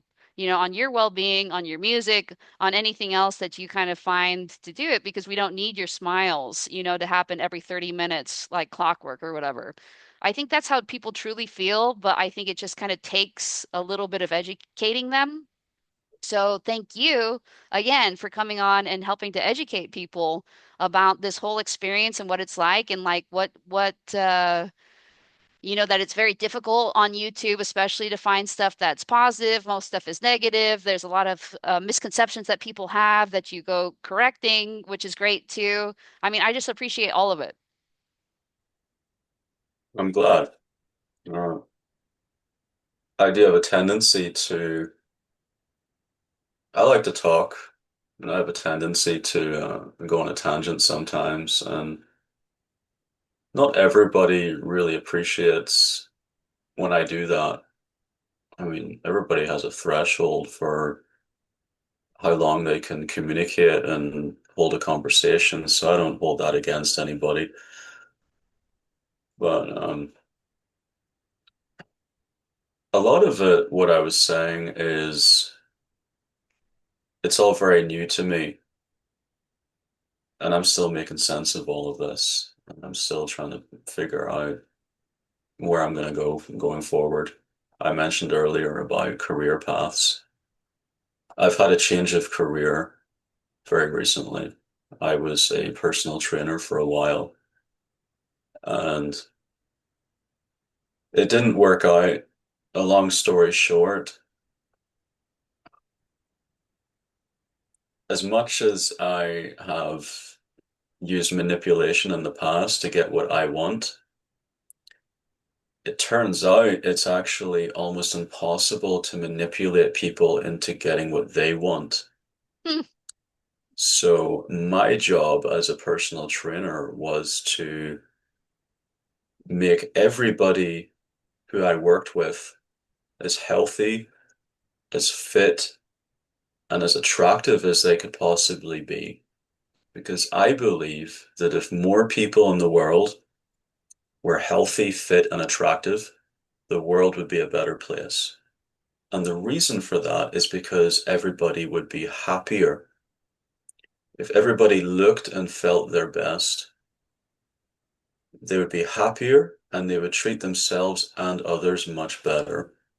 There'd be less unnecessary violence, unnecessary belligerent behavior, because everyone is more content in themselves. They can look in the mirror and they can like what they see, and they also feel good when they wake up and get out of bed in the morning. That was my entire purpose of being a personal trainer. And then there was two problems with that. One is that it's easy for me to manipulate people into getting what I want. But when I tried to use that manipulation to make people care about themselves and give themselves what they needed and ultimately what they wanted, it didn't work. Hmm. And it turned out because a lot of people just don't want help. And it took a long time for me to process that and understand why sick people who have mobility issues and have mental health issues and why they're struggling in life, they're so resistant to my assistance, and they will complain all the time about how difficult their life is.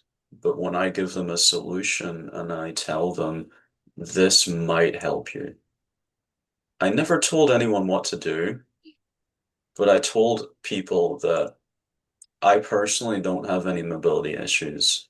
I've got no aches and pains. I've no health issues. I don't get sick, as in, I never get sick ever with anything. I haven't had a cold in many years. And I'll say to them, this is what I do. This is my lifestyle. I'm very open about it. This is my diet. This is my lifestyle. And if you want to try it and see if it works for you, then I'll help you with it. But I never tell anyone what to do. I just tell them what I do. And this is what happens as a result. And everyone's different, obviously, but and nobody wanted to even entertain the idea because it meant having to change their life just too drastically, and they had to do too many things, too many sacrifices, too much hard work, and they just didn't want to do that. And I gave them an ultimatum. A lot of the clients that I worked with, and I said, you have to ask yourself, are you okay with dealing with this issue for the rest of your life? And it will get worse as you get older. It's not going to get better. Or put up with a few extra hardships where there's a trade-off. And always it was an emphatic no. And they had become one with their illness. They had made it synonymous with their identity. They almost felt, or it almost felt like they were protective of their illness or their condition, like they were defending it like an abused person defends their abusive partner when someone tries to intervene. And that's something I can never understand, and I can never condone that or understand it. And that's when I realized I'm in the wrong profession. I don't have the bedside manner or the empathy to be able to understand this absolute nonsense. And as few people who were close to me asked me, well, Chris, what were you doing this for? Were you doing it because you're such an altruistic, caring individual, or were you doing it because it's something you're good at and it made you feel good? And if I'm being totally honest, I actually do care about my past clients and I do care about some people. So I may not feel much in the way of, I don't feel any empathy, but I care about certain things and certain people. And it seems to be the case that if I care about someone, then I will go to the lengths of the earth to do whatever it takes to help them with anything. And I don't really like people or dislike people. I either am completely indifferent to them and don't care, or I become obsessed with them to the point where I will do whatever I need to do to make sure they're okay. And there's no in between. Hmm. And for my clients, out of sheer principle, but also because I cared as well. And I always thought it's a horrible shame to see someone so young struggling to walk or having mobility issues, struggling with preventable issues, mental issues, and things that can be fixed and treated. I always felt it's a horrible shame. And I may not be able to empathize, I may not feel their pain, but I wanted to change that. And I thought, I also, this may be the narcissism talking as well, but I think a lot about people I meet and people I see. I think a lot about their attractiveness, and I came to the opinion that I believe that there isn't really a such thing as an ugly person in general. I think that virtually anybody can be attractive if they just did a couple of things differently. Usually it's losing body fat, and people will scoff at that, but you don't realize what a difference that makes. It makes such a difference to people and how they look, their appearance. Everything changes when you just get healthier. And when you're healthier and you're more fertile, you just look so much better. And the difference that makes can never be understated. And people will have the idea that's very superficial and it's shallow. It's anything but. It's everything. Because a lot of the time, our health and our well-being and how well we're doing on the inside, it translates to how we look on the outside. Unless you're young, you can get away with a lot of bad habits, but if you're 50 years old and you still have look fresh and young and fertile, that's for a reason. That's not luck. And it reflects in how you look. So, and we're always judging each other all the time anyway, whether we want to or not. And I'm a fan of judgment because we're not told in biblical texts not to judge. We're told that if we are going to judge, we have to accept that we will be judged in the same way.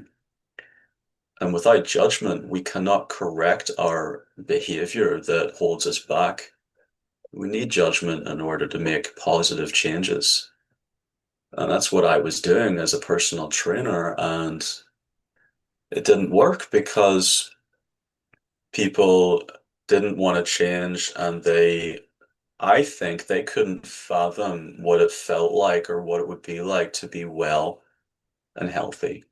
And if someone can't imagine something, it may as well not exist. Hmm. And people get too comfortable in familiarity becomes a comfort zone and it traps them. And that's why so many people stay miserable and they never get out of that trap of that comfort zone where things are bad, but they're not catastrophically bad. Hmm. So and for me, I prefer things to be optimal. I prefer everything to be as good as it can be because we're not here for very long. And also, I have to admit as well that I take life as if it's a game, and I see it as a game, and I'm a player. And if I'm playing a game, would it not make sense that I should be having fun if I am playing something? And so life should be fun if it is a game.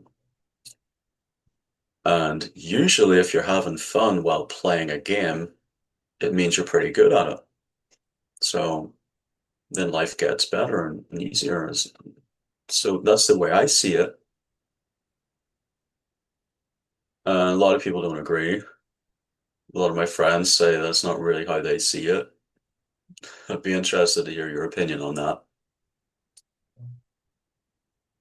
I know that's a That all lot. Yeah, That's a makes lot sense to to. me. Yeah. And I totally agree with you. I have like there's another psychopath I've talked to this before about people who are chronically ill, where chronic illness, I remember like there was somebody in my program in graduate, in college, university, where they had a chronic illness, and it's like a totally real thing. But there are certain things that are preventable. And the word kind of chronically ill has come to suggest to some people, I think, that I get exposed to, uh, it's like the chronically ill is there and preventability is over here and they're not overlapping at all. Like they kind of are like, and there's nothing I can do about like my chronic illness or something. And I think there's something we can all do. And so I totally agree. I saw somebody recently at this big function. They came in, they were strapped into their wheelchair. They had like a strap, and then it was like a concert. So they took off the strap and they got out and they started dancing or whatever. I was like, this is nuts. This is not what I expected. It's for this person to like get out and start dancing. And I'm sure there are different things, like multiple sclerosis. There are all sorts of things that are like kind of come and go or whatever. And good for this person for like actually getting up and dancing or whatever, despite what was happening. But there was something kind of about the person that seemed and this is probably like hypocritical of me to say because this is how people say psychopaths, self-proclaimed psychopaths are. There seems something kind of performative about the self-proclaimed psychopaths that makes them want to be like, no, you're not a psychopath. And there was something kind of performative about like the whole kind of get up with this person where I was like, I wonder if you're able to dance, like maybe you're able to kind of like lift some weights and maybe you're able to this and maybe you could increase your mobility. Even my own cousin who has it's kind of like roughly my same age has started having back problems, and I'm kind of like just like I would have back problems if I didn't swim every week for like an hour. That's kind of my minimum to like maintain my mobility and sleep and everything, like not have aches and pains. It's just to swim for an hour once a week. If I swam twice a week, then I'd be fitter. And I do try to swim as often as I can, but I make sure it's once a week. Like I just went swimming couple nights ago, and it was because I had to. I was like, I'm starting to hurt when I sleep because because it's been a while since I've gone swimming, and it's just such a big difference. But a lot of people, they identify. I think you're right. Oh, almost like identifying with their abuser. They seem to identify some of the, especially young people. I've noticed this identify as being like chronically ill, and in their mind that puts such limitations on what their life can be. I even think, and it reminds me a little bit of talking to Chocolate Autizzy about being a femcell, where if you're a femcell and you're losing weight, other people don't like it. So I think there's some identity aspects too. If you're chronically ill, but you're seeing a personal trainer, other chronically ill people might be like, fuck you for that, like you're doing a wrong thing, that's not part of our thing. We don't do that. We're not trying to, be seeing personal trainers for whatever reason.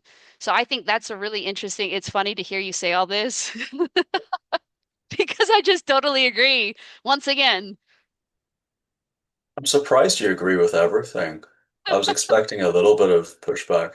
That's I don't, cool. especially on this, I don't think I have any pushback that I can think of. You know what might be interesting? You talked about like careers and what might be like good careers for a psychopath. It is true, and like feel no pressure to take this, but if you want this opportunity, then t go ahead and take it and run with it with my blessing, I guess, and my endorsement. Is that often people are like, I want to be more psychopathic about certain things. How do I become more psychopathic? You could probably have like a coaching business where you're like coaching people with their stuff to try to be more psychopathic. The kind of like a whole package coaching thing, like coach them with their fitness, coach them with their diet, coach them with their whatever it is that they're trying to become more rational about, less emotional, less triggered, trying to get out of like their like here's their comfort zone and they want to go here. And how can they get there? Maybe you could help them somehow get to that other part of the comfort zone. That's a very good idea. And And it's totally yours if you want my endorsement. it's a good idea because I've already seen evidence so far that there is a there is a demand for that kind of service. Some people who know me personally have said to me that they are envious of me in some ways because I lack certain things or certain abilities that they will say sometimes it's a real pain in the ass and it gets in the way. I say, I wish that I could maybe be a wee bit more like you in this specific regard. And a lot of the advice that I give to people is based on my own. A lot of the advice I give to people is psychopathic in nature, but it's not malevolent or harmful, not in my opinion anyway. And a lot of the things that I have said in the past in regards to personal training has been just very logical and science-based. You know, if you eat this, then it'll make you feel this way, or, you know, if you're allergic to this, then don't eat it, obviously. And general things, principles that we already know. And when I've given certain people advice in the workplace on how to navigate the workplace and toxic coworkers and the politics and things like that, a lot of my advice is very much based in Machiavellianism, which isn't really a bad thing. It's just it is what it is. You know, I've read a lot of I've read a lot of Machiavelli, and what I came to the conclusion was that he was not really advocating for anything in particular. He was just making it apparent the kind of world that we're living in and what to expect from others. And a lot of Machiavellianism is basically just reflecting the energy that you're getting from others, and you're navigating, you're weathering the storm, and you're just finding a way to survive in a world that was already like this when you find it. That's the way I see Machiavellianism. I don't see it as a particularly evil or destructive thing. And a lot of the advice that I've given to people is based loosely off of those principles.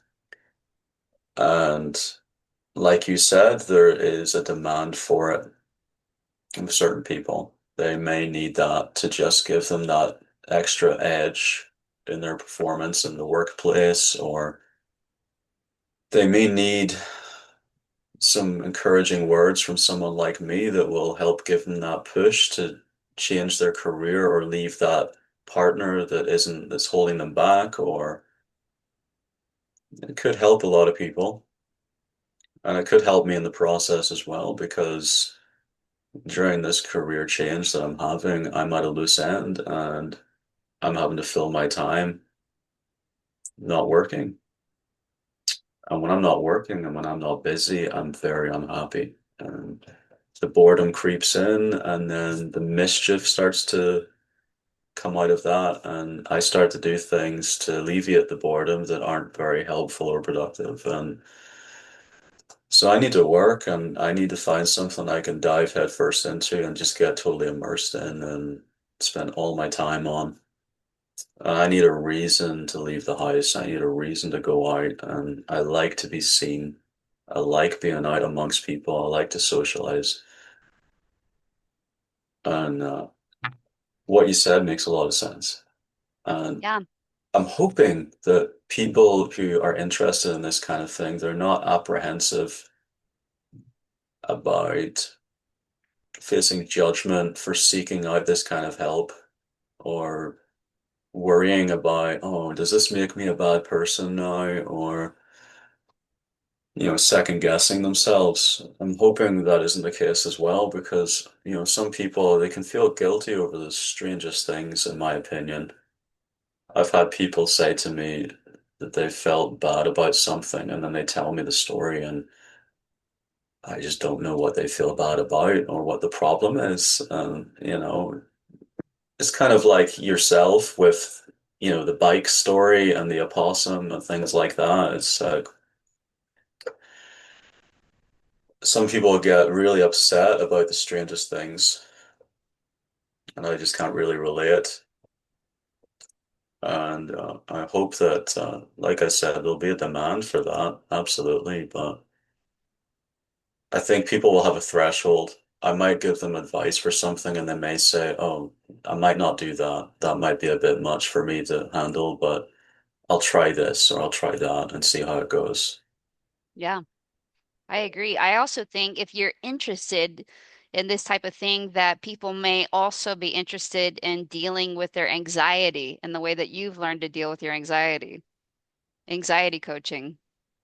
I might not be able to help with that part of it because what works for me will probably not work for most other people, but I would certainly try. I would love to eradicate anxiety from people's lives because anxiety is extremely unhelpful. It's irrational and it holds people back. And that really bothers me because, like I said before, if people could manage their lives without having unnecessary roadblocks, such as self-esteem issues, body dysmorphia, self-confidence issues, and anxiety and things like that, the world would be a better place because if everyone woke up in the morning and they liked what they see in the mirror, they feel good and they put on good clothes that fit them properly because they're not fat or too skinny and they're just healthy. They go out to their car, they drive in a car that they like and they feel comfortable in, they go to work. Everybody's happy, everyone's attractive, and everyone's marriage is good and healthy because nobody wants to cheat on each other because everyone's hot, everyone's healthy. I know it sounds a wee bit unrealistic, like, oh, there'd probably be problems in the world despite all of that, and we're just not thinking about it. But to me, it makes sense. It makes sense if we can just, if we just worked on ourselves a wee bit more and just paid attention to these things. Sometimes it's just the tiniest bit of self-care and just the tiniest touch of narcissism and the tiniest little touch of uh, selfishness that can actually help people to become more selfless and help others because you need to fix yourself first. And you only do that with just a little bit of self-love, maybe a touch of narcissism, a little bit of that selfishness, a wee bit of Machiavellianism, a little bit of all of those dark triad traits. You apply that to yourself, and then you get yourself to a level where you're competent, you're a formidable force of nature yourself, and then you can go out and you can change other people for the better, and you're Yeah. strong enough to handle other people's problems, and you don't crumble at the first hardship or because you're so weak to begin with. And that was my logic in what I was doing as a personal trainer is trying to make more people strong. Weakness irritates me. And if I show signs of weakness, I get irritated with myself. I just want to eradicate it and get rid of it. And when I see weakness in other people, I don't hate those people and I don't feel disgusted by those people. I feel disgusted by their weakness and I see it as an opportunity and I just want to go and I want to meddle in their lives and just get rid of that issue, that weakness, whatever it is. And I want to make this person strong and capable and more like me. And then I'll want to be friends with them and then create this network of winners because there's winners and losers in life, and I think it's a choice. No one's born a winner or a loser, and we all choose what we're doing. And I think pe more people need to choose to be winners, and they need to want to do that. rather than choose to be a loser because that to me is just really pathetic and you're not just affecting yourself, you're affecting everyone around you. You know, it's like it spreads. Weakness and a loser mindset spreads to everybody and it starts to bring other people down as well. I've noticed a pattern, and that is that people who you mentioned earlier, the younger generation, are guilty of this, where they make their illness and their hardship synonymous with their identity. Some people even put it in their bios on their socials. And they always hang out with people who are exactly the same. And their friends always have this issue as well, and their friends have this issue. It seems like it kind of spreads over time through influence and being around others. And for me, I've always been immune to that because of the lack of empathy. So I can spend a lot of time with people and it won't rub off on me, which is very lucky for me. But I think, I mean, it may make me seem more psychopathic at the end of this video after saying all of this. But to me, it just seems very logical. You know, it's to me, it doesn't seem like anyone should have a problem with it, but I'm sure many people will. I love this idea. Is it the dark triangle or is it more like the pyramid of power? Can we all benefit a little bit from more narcissism, Machiavellianism, and psychopathy in our lives? I like that idea. Also the thing that you said about Machiavelli, he that's not the first time I've heard another psychopath say that he's just reflecting what reality is. He's not saying, like this is how to be like the dirtiest rat bastard or whatever. He's saying this is this is how the world is. Like expect to see this when you interact with people because that's how people are. I'm very much a believer that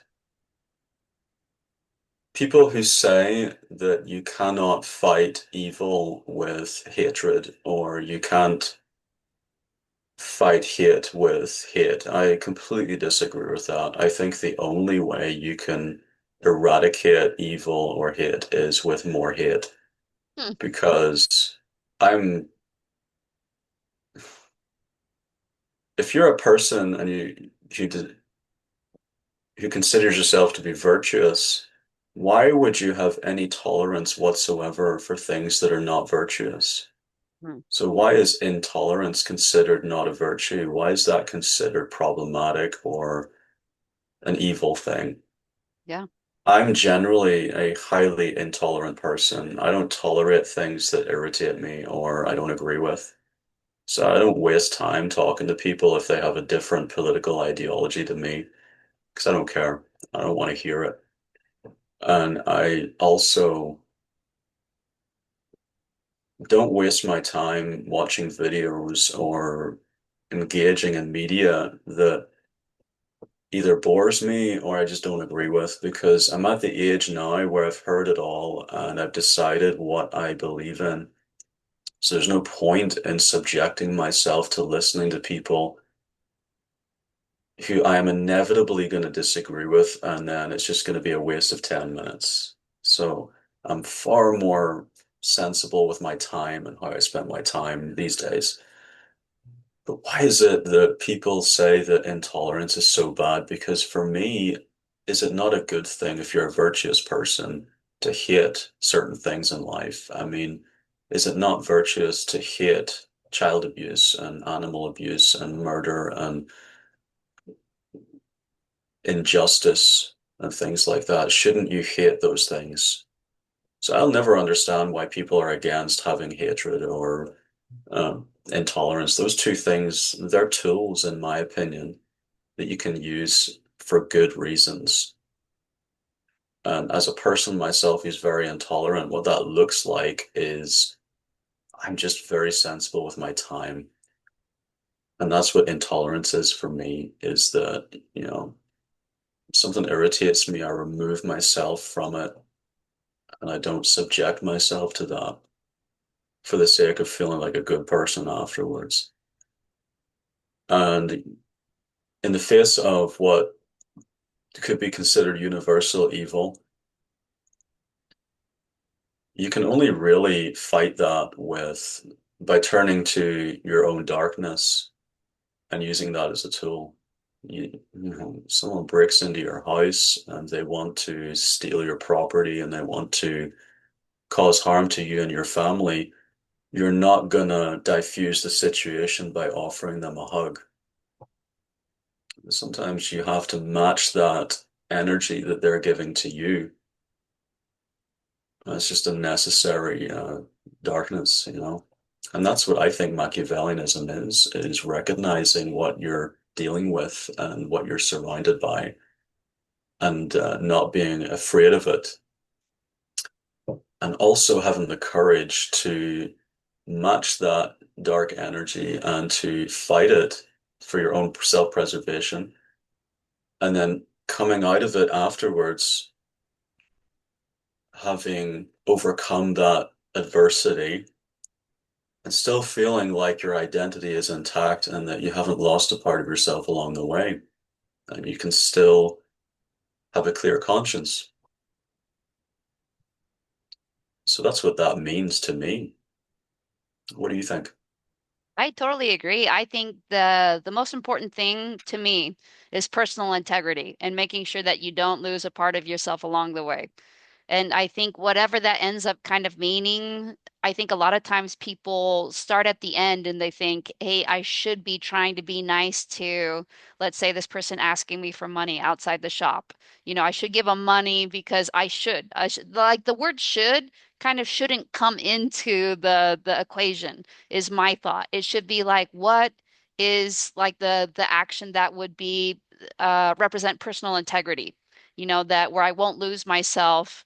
And there are difficult situations, like the Holocaust, where people are like stealing from other, victims of the Holocaust and like terrible things happening inside the concentration camps. It's like I cannot judge kind of those things. And I think that really challenges like a lot of people to think here, are they good people or bad people? But whatever is the thing that is like I think it's like that I think it's Jesus says it, right? Where it's like if a man should gain the whole world but lose his soul, like what is it that he's actually gained? That is kind of like where I've come to, where I feel like I've lived most of my life without personal integrity at all.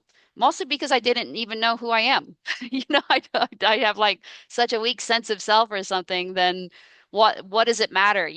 I did like what you said you were doing before, where you were just choosing for outcomes. You were trying to, oh, like this guy told the joke and that led to all the girls in the class liking him, so I will also tell the joke. That's what I basically did. I'd observe other people succeeding, getting particular outcomes with certain things, and then I do those things, stealing personality traits or behaviors from other people, as you said before. And now, like that just felt so terrible to live that way. Now I kind of think that like I just wouldn't. Now I'm like you, I don't mask. It's like my kind of mantra is 100% me 100% of the time. And I think that's uh like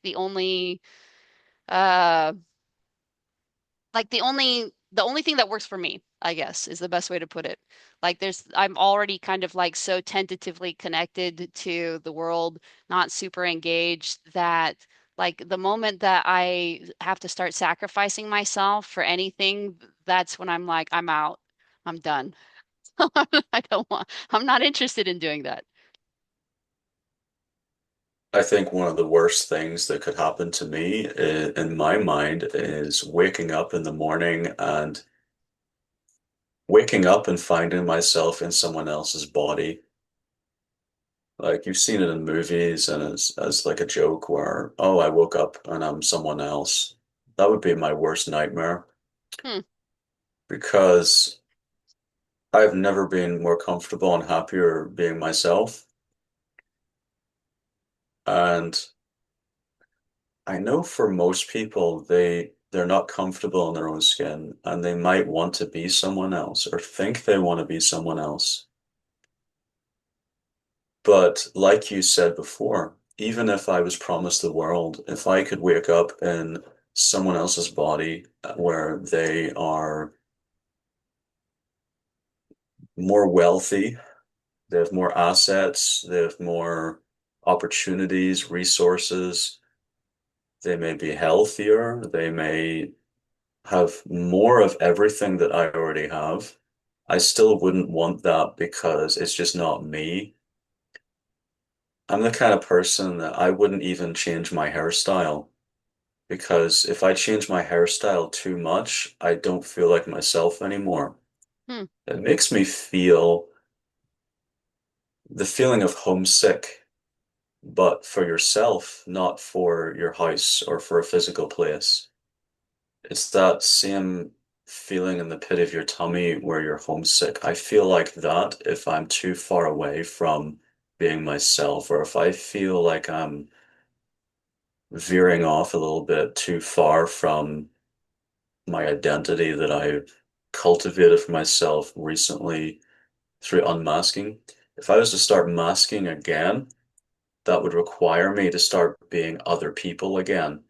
And I've started to enjoy being myself without the mask so much that if I started doing that again, it would make me feel homesick, but for my true self. Even if that true self maybe isn't as charismatic or as magnetic or successful or attractive as I would be if I was masking and stealing other people's personalities. I hope Yes, that makes 100. sense to you. Yes, 100%. And so that kind of reminds me, I wrote, I press enter now in the chat, but it reminds me of these things that I was going to mention, which was, is that kind of your definition of melancholy? You said that you were going to give me your definition of melancholy, but then I don't think you ever did. I Is it think kind of that melancholy, homesickness for yourself or? melancholy for me encompasses a couple of different things. It would be a feeling of homesickness for a physical place or being away from somewhere where you belong. I can form emotional attachments to places based on the experiences I have in those places and also the people that are there that I spend time with. But that is quite flimsy and that can change. So I guess it helps that I don't suffer from trauma, so I don't get traumatized by things that would traumatize other people. So I've had certain experiences that I wasn't really affected by, but other people have told me that those are very traumatizing things, and I'm fortunate enough that I'm not really affected by them. And so I don't develop negative associations with places or things or even people, really. I will avoid certain people if they've proven to be untrustworthy or harmful, but I'm not traumatized by the sight of them or things like that. And so melancholy for me would be, I do still get a feeling of homesickness, but it's be not because I'm scared of something or because I'm trying to avoid something negative. Melancholy will hit me when I'm unable to experience something positive or I can't get back to this place that I really enjoy being in for whatever reason, or I have to wait, or I can't go there now because whatever reason, but I really want to, and I miss that place. It was really Mm, happy for me. That could be melancholy for me in one way. And another type of melancholy could be I go and get a haircut and they don't give me the haircut that I wanted, and it still looks good. And everyone tells me, "Oh, you're looking good today," but it's just not what I wanted. I don't care if it looks good, and I don't care if I get people approaching me trying to hit on me or anything like that. If I look at it and I just don't like how it sits or it's not my vision, then that's melancholy for me. mm, That's very intense as well. That doesn't happen very often, but that's just one example. That's yeah, just, one thing I can think of. And so melancholy for me, it may be similar to your definition. yeah. I think it is kind of similar and good, Yeah. great examples. The other thing that I thought about with you saying like if you get too far from yourself, then you feel like this sense of homesickness, and asking kind of about like careers, like what are good careers for psychopaths?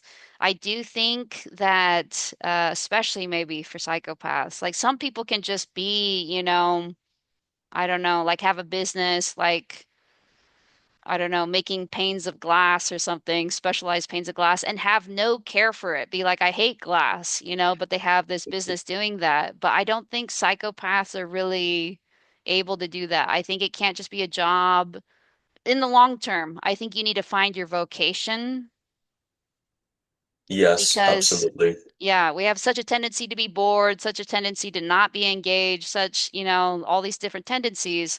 I think it's really important to try to find the thing that you're passionate about, honestly, that engages you reliably. And take your time about it. It doesn't have to be something that it gets resolved. Like you can have jobs in the meantime, but I think it really is like it's not just kind of you kind of said like when you got diagnosed. I think this is what you said, that you thought, how can I make this like an advantage? How can I kind of, Yes.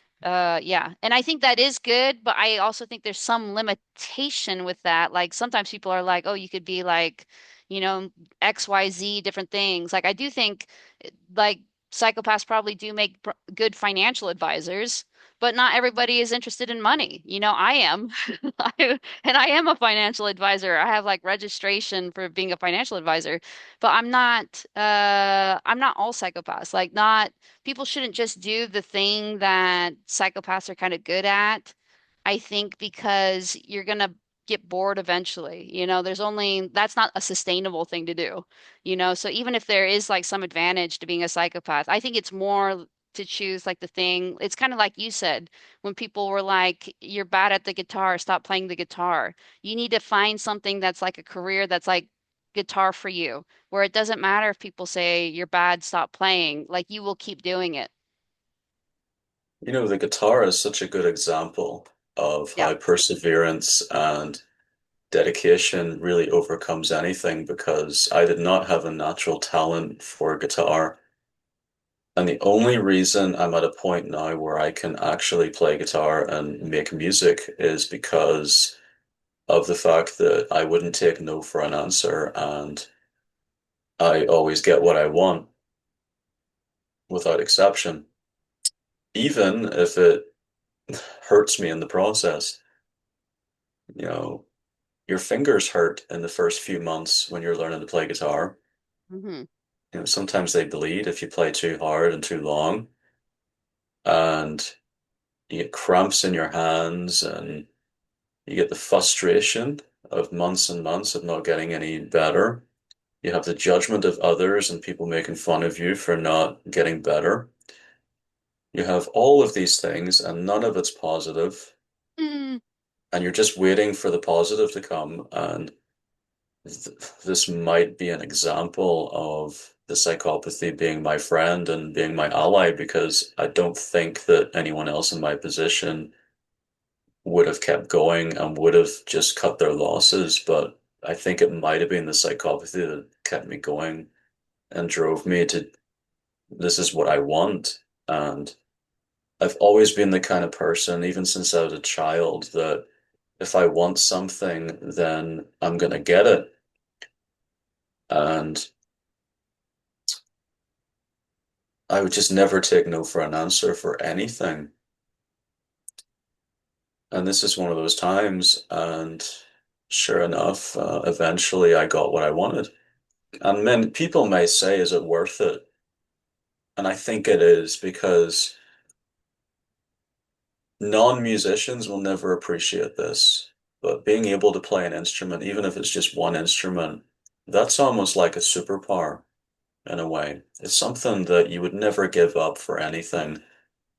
And once you get it, especially if you had to work hard to get that talent and to master that skill, it's something that is very personal to you. And it's not just about making money and getting fame from using the instrument.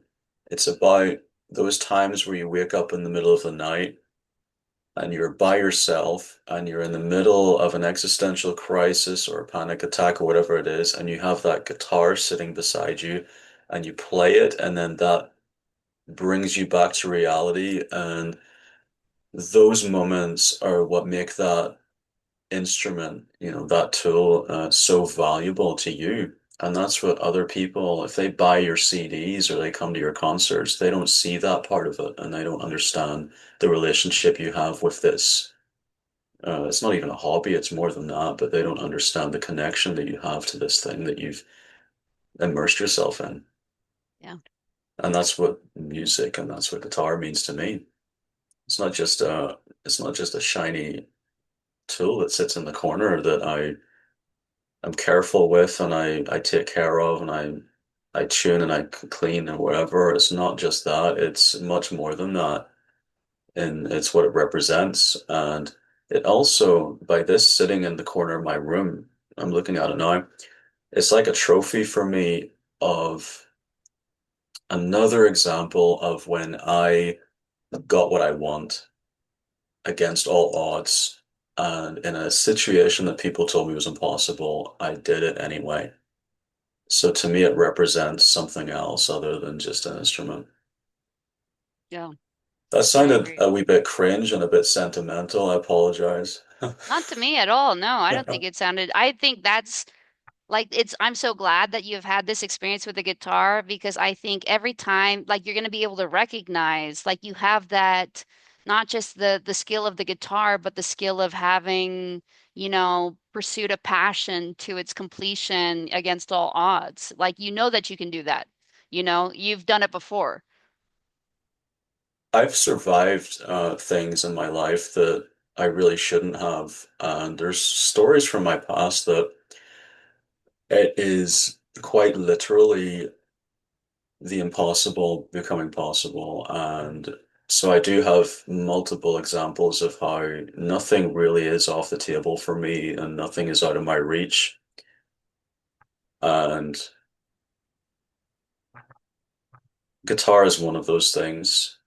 And, I've survived certain accidents that I shouldn't have survived. And I've had situations that were just otherworldly and things that I wouldn't even tell people publicly because it may not be believed or it may just not really be worth telling because it's a personal thing and it wouldn't really even benefit anyone else to know about it. But the guitar, I think, is worth mentioning because there may be other people watching this who have already given up on an instrument or think they're not smart enough or they don't have the physical ability, and this might just make them it might help them become more tenacious and decide, no, fuck that, I'm gonna do it anyway.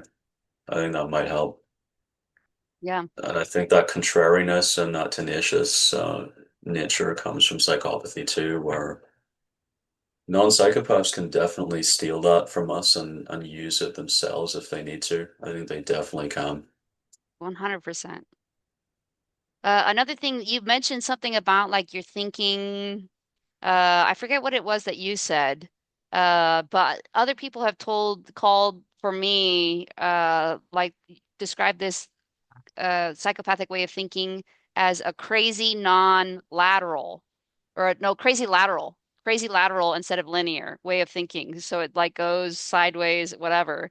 And then another psychopath called it a chaotic way of thinking. Yes, Yeah. I definitely relate to that. Yeah. So I wrote that down, and then you said you'd get to the rest of me, the movie reference. Mm. Yep, I'm glad you remembered. I was gonna I bring typed that it up. down. That's the only But reason I remember.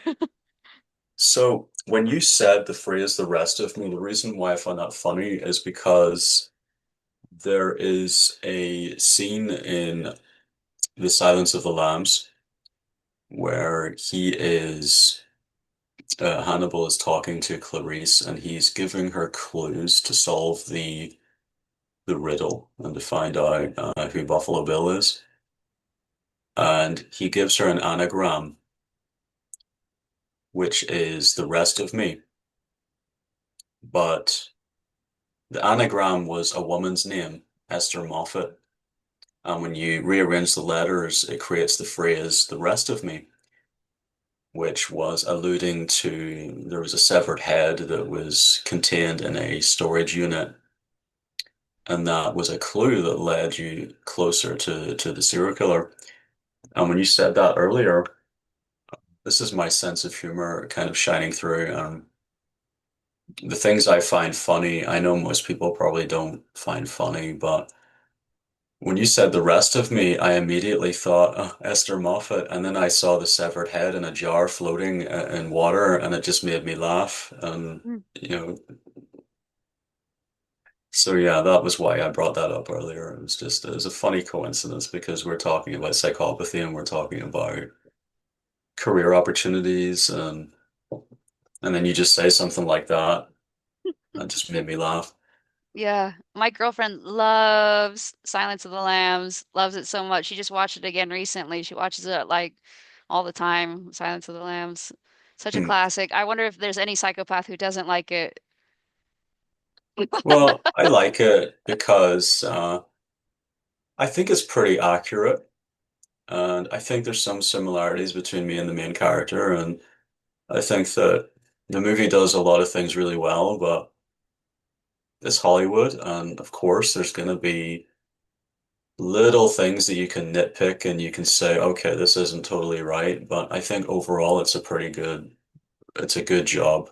I think they did a Yeah. really good job. And the movie itself is just fun as well. It's just a lot of fun. Yeah.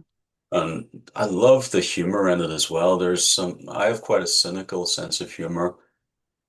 And I'm not gonna try and sound edgy because a lot of the things I find funny, most people just don't really get it.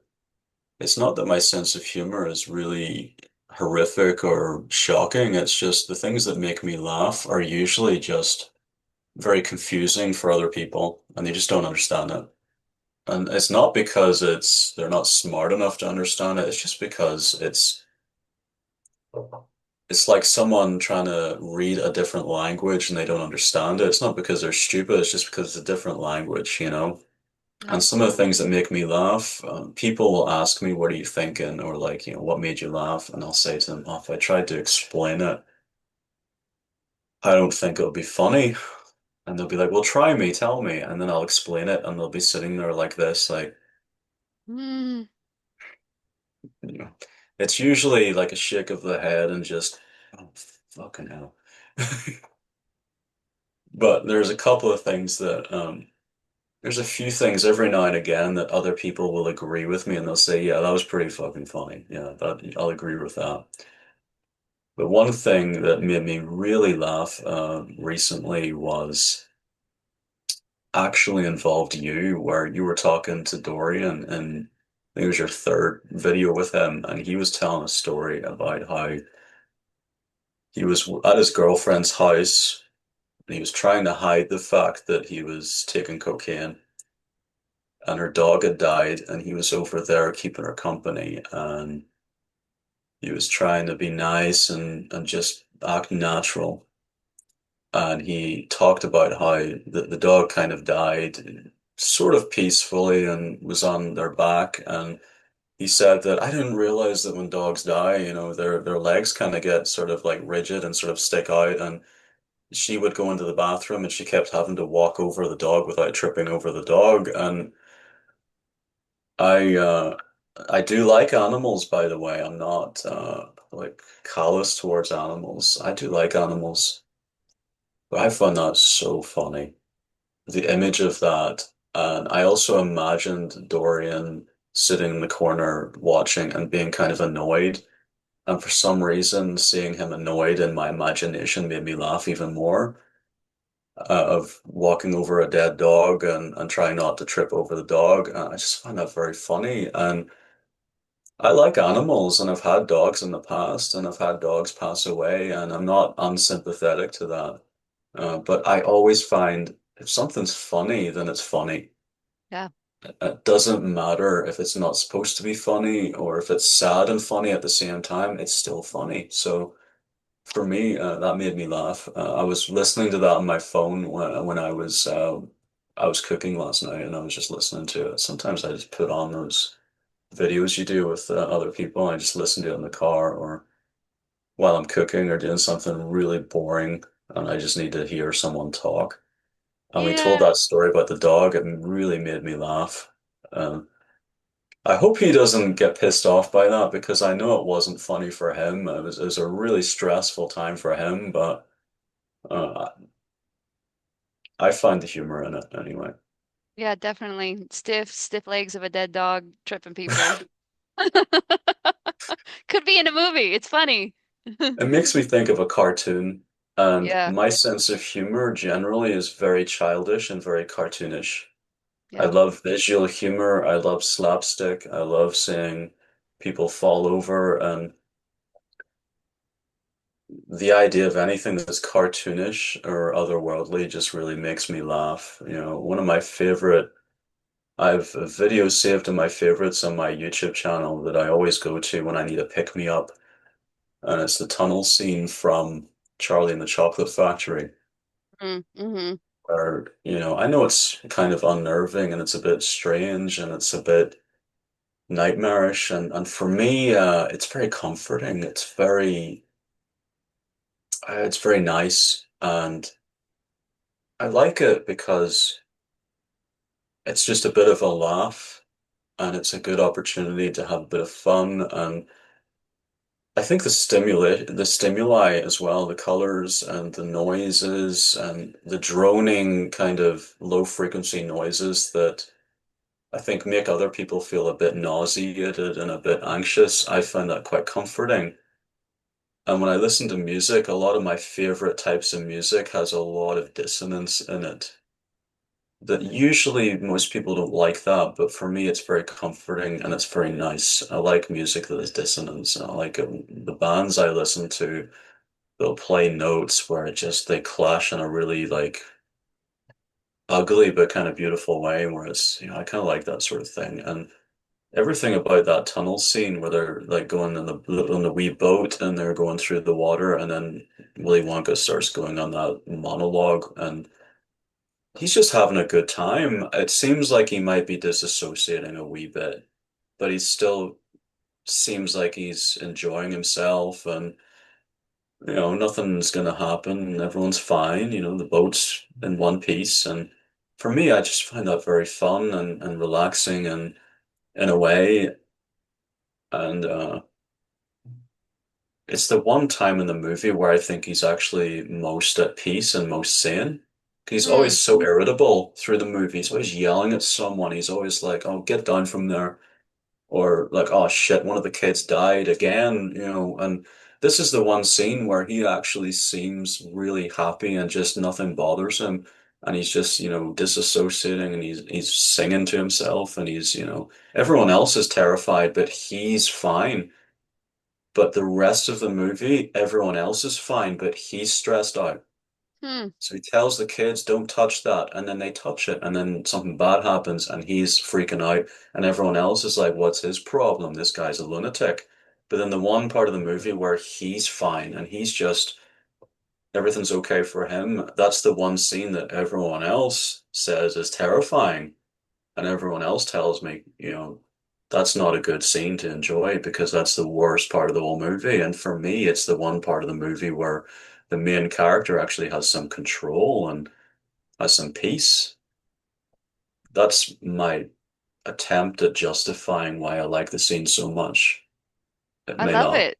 it may not make sense to a lot of people, but that's my justification for it. I mean, I relate a little bit, at least, to this idea, like things that stress me out don't stress other people out, and vice versa. Sometimes I feel like a Cassandra. You know the story Cassandra? I think it's like Greek myth or something. She can like predict the future, but she tells people what the future is and nobody listens. That's kind of like the Oh, torture or the tragedy. I mean, like not all the time, but here and there I've had like certain things where I've been like, "Hey, this is a problem." Like for instance, here's a common thing that people I think ignore. Like some of my pet issues or whatever. Like I think the cost of housing, at least in the United States, and kind of the price of living in general, I think is like the source of most of the kind of political division. that we see, but nobody wants to kind of solve the housing crisis. So I'm like, oh shoot, I guess we're going to be Well, Jimmy, stuck like this. isn't it quite expensive where you are right now Yeah, it's in super terms of expensive. Yeah, in Southern pricing California, and cost of and it living? yeah, and nobody wants to build housing or whatever for some reason. But and so I mean that's just like a little example of like things that I've seen where I'm like, this is gonna eventually become a problem. People are like, no. It's funny too because like I wrote some of my articles as a legal academic, for instance. So this would have been like maybe like 14, 13 years ago. I said there's going to be like a problem with misinformation on the internet. And one of my friends was like, that seems really anti-free speech, Jamie. Like and now that friend is like they're like yeah, she's flipped and I've just stayed the same where I'm like, well, I mean there should be free speech, but there still is the problem with misinformation. Or like what can we do about it without whatever. So there have just been instances, maybe it happens like once every couple th 2 or 3 years or like here and there I'll see something where I'm like, I really think this is more of a problem than other people think it is. And then vice versa. Other people will be like freaked out about the end of democracy. And I'll be like, democracy is not going to end, at least in the United States. Because, and this is my opinion, at least in the United States, why it's not going to end is there are too many people who own guns that the government can really n never truly oppress us. Some would say that's a good thing. Yeah, they're just, I mean, it's just seeing things a little bit differently than most people or whatever. Hmm. And so that I relate to the Charlie and the Chocolate Factory thing where it's like, you're just worried about different things. Yeah, absolutely. Yeah, you just see things differently. I even saw a video essay where someone was theorizing as to whether Willy Wonka was a psychopath himself. And they scored him on the PCLR test, the hair psychopathy checklist, based entirely on his behavior in the movie. And they scored him quite highly, but I don't think he hit the threshold for psychopathy. And they were trying to make sense of all of his behavior, and they were making him out to be irrational and crazy. And I took issue with that because I thought that out of everyone in the movie, I thought Willy Wonka was not exactly totally rational. He was a bit goofy, but I would sooner spend my day with someone like him than anyone else because everyone else, quite frankly, were a fucking nightmare. Nobody Yeah. listened to him. Nobody listened to his instructions, and nobody laughed at his jokes or appreciated his brilliance. And I think I would get along with him more than anyone else. And I just realized that I might have contradicted myself because I scoffed at the idea of someone else theorizing that he's a psychopath, and then I just went on to say that I would get along really well with him. So maybe I'm wrong. Maybe he It's hard is. to know. He's an interesting character. I was just thinking, most people probably justify it in their mind by thinking he's just kind of like pretending to be mean and he's pretending to have these kids, like die or have these permanent problems in order to find Charlie or whatever. But I'm kind of like, how is that not Machiavellian at the least or whatever? Like, why is it that normal people like this movie? That's a good question. Oh, yeah. Normal people do really love that movie, but they love it for a different reason to why I like it. So I tend to enjoy a lot of things, but just in maybe a slightly different way, or I'll get something else out of it that other people won't see, and vice versa. I love But it. yeah, I'm yeah. my mind's starting to get tired, Edgar. My mind. We've Should been we talking wrap for a up? while. I know. I think this is I one of wanted my to, longer videos, I think. I wasn't expecting it to be this long because I've seen some of your other videos and I thought I'm probably not going to go as long as those videos because it's the first time really that we've had a conversation. So I thought it would be done pretty sharp. I wanted to show you an example. You were talking earlier about your handwriting and how Oh much you yeah. struggle with. I wanted to show you Uh-huh. my handwriting because it might make you feel a bit better about yours. Okay. I'm the only person who can read it, so I don't think you'll be able to make it out, but I'll grab it, my notepad here, and I'll show you. Yeah, yeah. Maybe that's kind of a good thing that you're the only person that can read it. You don't have to like write in code because nobody can read it anyways. Yeah, that's a It could good have been point. you like in World War II as a spy or whatever, writing yourself messages that nobody else could read. Yeah, that's it. That's the thing is, I mean, this makes total sense to me, Uh-huh. but I'm so used to writing like this that, it's you get used to something and you know what it is immediately when you look at it.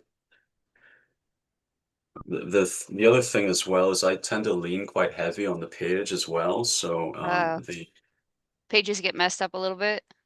they become very rigid and very they're difficult to turn the page after a while because they just let me see. Let's move on. Trying to just in case someone can read this and they can actually decipher it, I'm being very picky about what pages I actually show. Smart. I Because think this is that's actually a wise. journal. Yeah. It is a journal where I'm talking about there's no real rhyme or reason to it. It's just personal thoughts. I used to journal all the time too. Yeah, this is good. You make that out? No, it's a little bit blurry too, but I Oh, can definitely see how it looks like not English. well, But it's interesting. It's certainly like it's taller than I would have guessed, you know? Like the strokes are taller. I tend to go over the lines quite a bit, but it's not that I have a total disregard for the lines. I use the lines as a guide, but I go over them. But the lines tell me how much to go over them. There is a method to it, I promise. It's not, a Hmm. total mess. Yeah, I Okay. mean, I would have guessed. It kind of reminds me of like old school writing where the F's are like so long and big or whatever. That's what it Hmm. reminds me of. Like if I was gonna Yeah, read like the Declaration of Independence, like the original version or something, it looks like it's 200 years old, 250 years old or whatever. the main feedback I get is that it just is really difficult to read, and that's the main criticism or main feedback. And to me, this is the easiest to understand because this is I wrote this when I was most. I wrote this much slower, and I was trying my best to be more neat with this one. So this one, to me, in my mind, is more legible. Honestly, yeah, it looks a lot the same. I can see what you say, like I can maybe make out some words. Yeah. Interesting. It's my handwriting's always been a problem because the teachers always had a problem with it, and they would always say to me it needs to be more neat and you need to slow down. And my problem was I would always be writing really fast to try and keep up with my brain, and it just wouldn't work. And people would get frustrated with me because they thought I was being careless, and I said it's just because I'm trying to write everything down so fast, and they thought it was me being careless or just not caring for handwriting. I mean, calligraphy is really interesting to me, but I would never be able to do any other style of handwriting except this because I just don't have the skill for it. Like what you were saying earlier about yours, you said you struggle to write numbers. Yeah, even when it's really slow and I'm trying to, or like, I'm filling out a form or something and I know I have to write it so carefully, it's still kind of like, it's weird. It's not the speed, So yeah, my teacher said the same thing. They're like, you need to slow down and be more careful, but I just couldn't do it. But I actually kind of think, and this would be interesting to hear from people like in the comments or whatever, I think dysgraphia is probably pretty common with psychopaths for whatever reason. I think that's an interesting physical kind of other, doesn't seem like it would be related, but it does seem oddly related. And actually, I remember when hearing, like when I was little, now I'm remembering this, people would be like, oh, that looks like the handwriting of a psychopath. Like they'd say that like in high school or whatever. And I never thought anything of it, but I have a memory of them saying that to me. So I there you go. There I'm quite probably is a skeptical. connection. I'm quite skeptical of that, of this supposed phenomena of psychopathic handwriting. I Uh-huh. don't really think handwriting can be an indicator of psychopathy. I think that that is something that maybe psychologists have been theorizing about, and some of them might have taken that and run away with it and to Mm. sensationalize it. I don't really think there's much in that. Same with dreams. I don't really think that dreams generally mean that much in the same way that I don't think you can tell much about someone by their handwriting, personality wise, or like their emotional state. I just think there might be some truth to it, but I don't think that it's as big of a deal as people make it out to be, in my opinion. I'm sure that's true. I should kind of clarify too.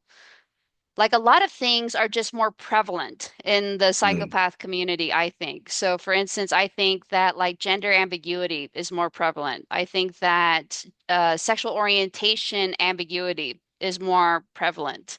I think that dysgraphia is more, seems oddly more prevalent, but not that every psychopath would have it. But if the normal rate is like 3% in the population, maybe it'd be 5% in the psychopath population or whatever it is. In your opinion, do you think that, as well as dysgraphia, do you think that there may be a link between dyspraxia and psychopathy? What is dyspraxia?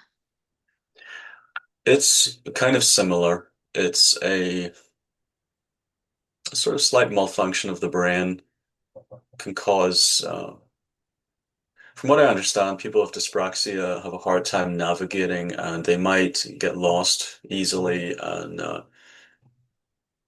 orienteering might be their weak, may not be their forte and they can get lost. And for me, if I'm not familiar with a new place, I tend to struggle to remember or find my way, especially if I'm in a city or a town, because cities to me all look the same. Mm. And I don't really notice the details or, landmarks or anything. And I may or may not have dyspraxia myself, but I don't want to self-diagnose because could be or might not be, but just wondering if you thought there might be a link between those two. I haven't heard that one, but I'd be totally interested to hear what other people have to say about dyspraxia. I didn't even know what dyspraxia meant, so this is interesting to me. Mm.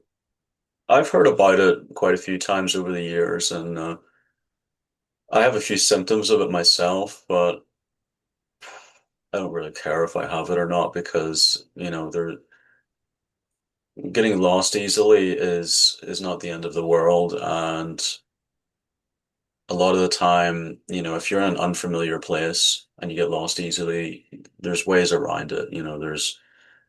You can find your way around. You can have Google Maps or whatever and whatever. So I don't worry about it too much. But that is generally what it is people find it hard to make their way around and they don't seem to remember if they go somewhere, it takes quite a lot of times going in the same route to remember it. And when I was moving house and I went to a different town, it took me about 6 months to remember how to get to my house from being out in the town. Wow. Before it really just stayed in my brain. So I had to use Google Maps in my car for about 6 months before it really just sunk in that Yeah. this is where I live. Is that abnormal? Or is I think that, that seems abnormal to me. I would say probably people yeah. maybe like 5 times doing it or something, 10 times. Oh, it took a long time for me to remember that. I think it might be the case though that when I'm driving, I don't really pay attention to things that I'm looking at. I drive on autopilot. If I don't find things interesting, or if I'm driving through a city, there's not really much to look at in a city. If I'm in a rural area, I'll be looking at the scenery and I'll remember it. But in the more populated area that I'm living in, I just don't care. So I don't really, it doesn't absorb in my brain. Yeah. That might be it. So it could be the psychopathy and nothing to do with dyspraxia. That's Might not be it. interesting. Might not be an illness at all. Do you have any closing thoughts? Oh yeah, I think this was a lot of fun. I think it was well worth doing. Was It's very novel for me to talk about these sorts of things with someone else that is similar to me and may actually be able to understand. You also don't have to worry about judgment or saying anything that probably not going to say anything that you haven't heard before or be too worried about. So that's nice. And if anyone's watching this as well and they have had the idea of people like us where they have a very negative idea of us, I'm hoping that upon watching this that they at least have more of a neutral opinion rather than just overwhelmingly negative, especially when I am looking for employment opportunities. So, I'm kind of meaning that in a sort of a self-serving way where it'd be nicer if I was more accepted in the world so that I can get a job easier and I can, be more successful. But either way, I don't really care too much about the general consensus, but it's when if too many people start deciding that there's a community of people, no matter how small it is, that's undesirable and we don't really want them around, then it starts affecting me physically and it starts affecting me in a more meaningful way, then it'll start to bother me. But generally speaking, I don't know if you can relate to this, but a part of me kind of likes being hated. It's kind of fun sometimes. What do you think?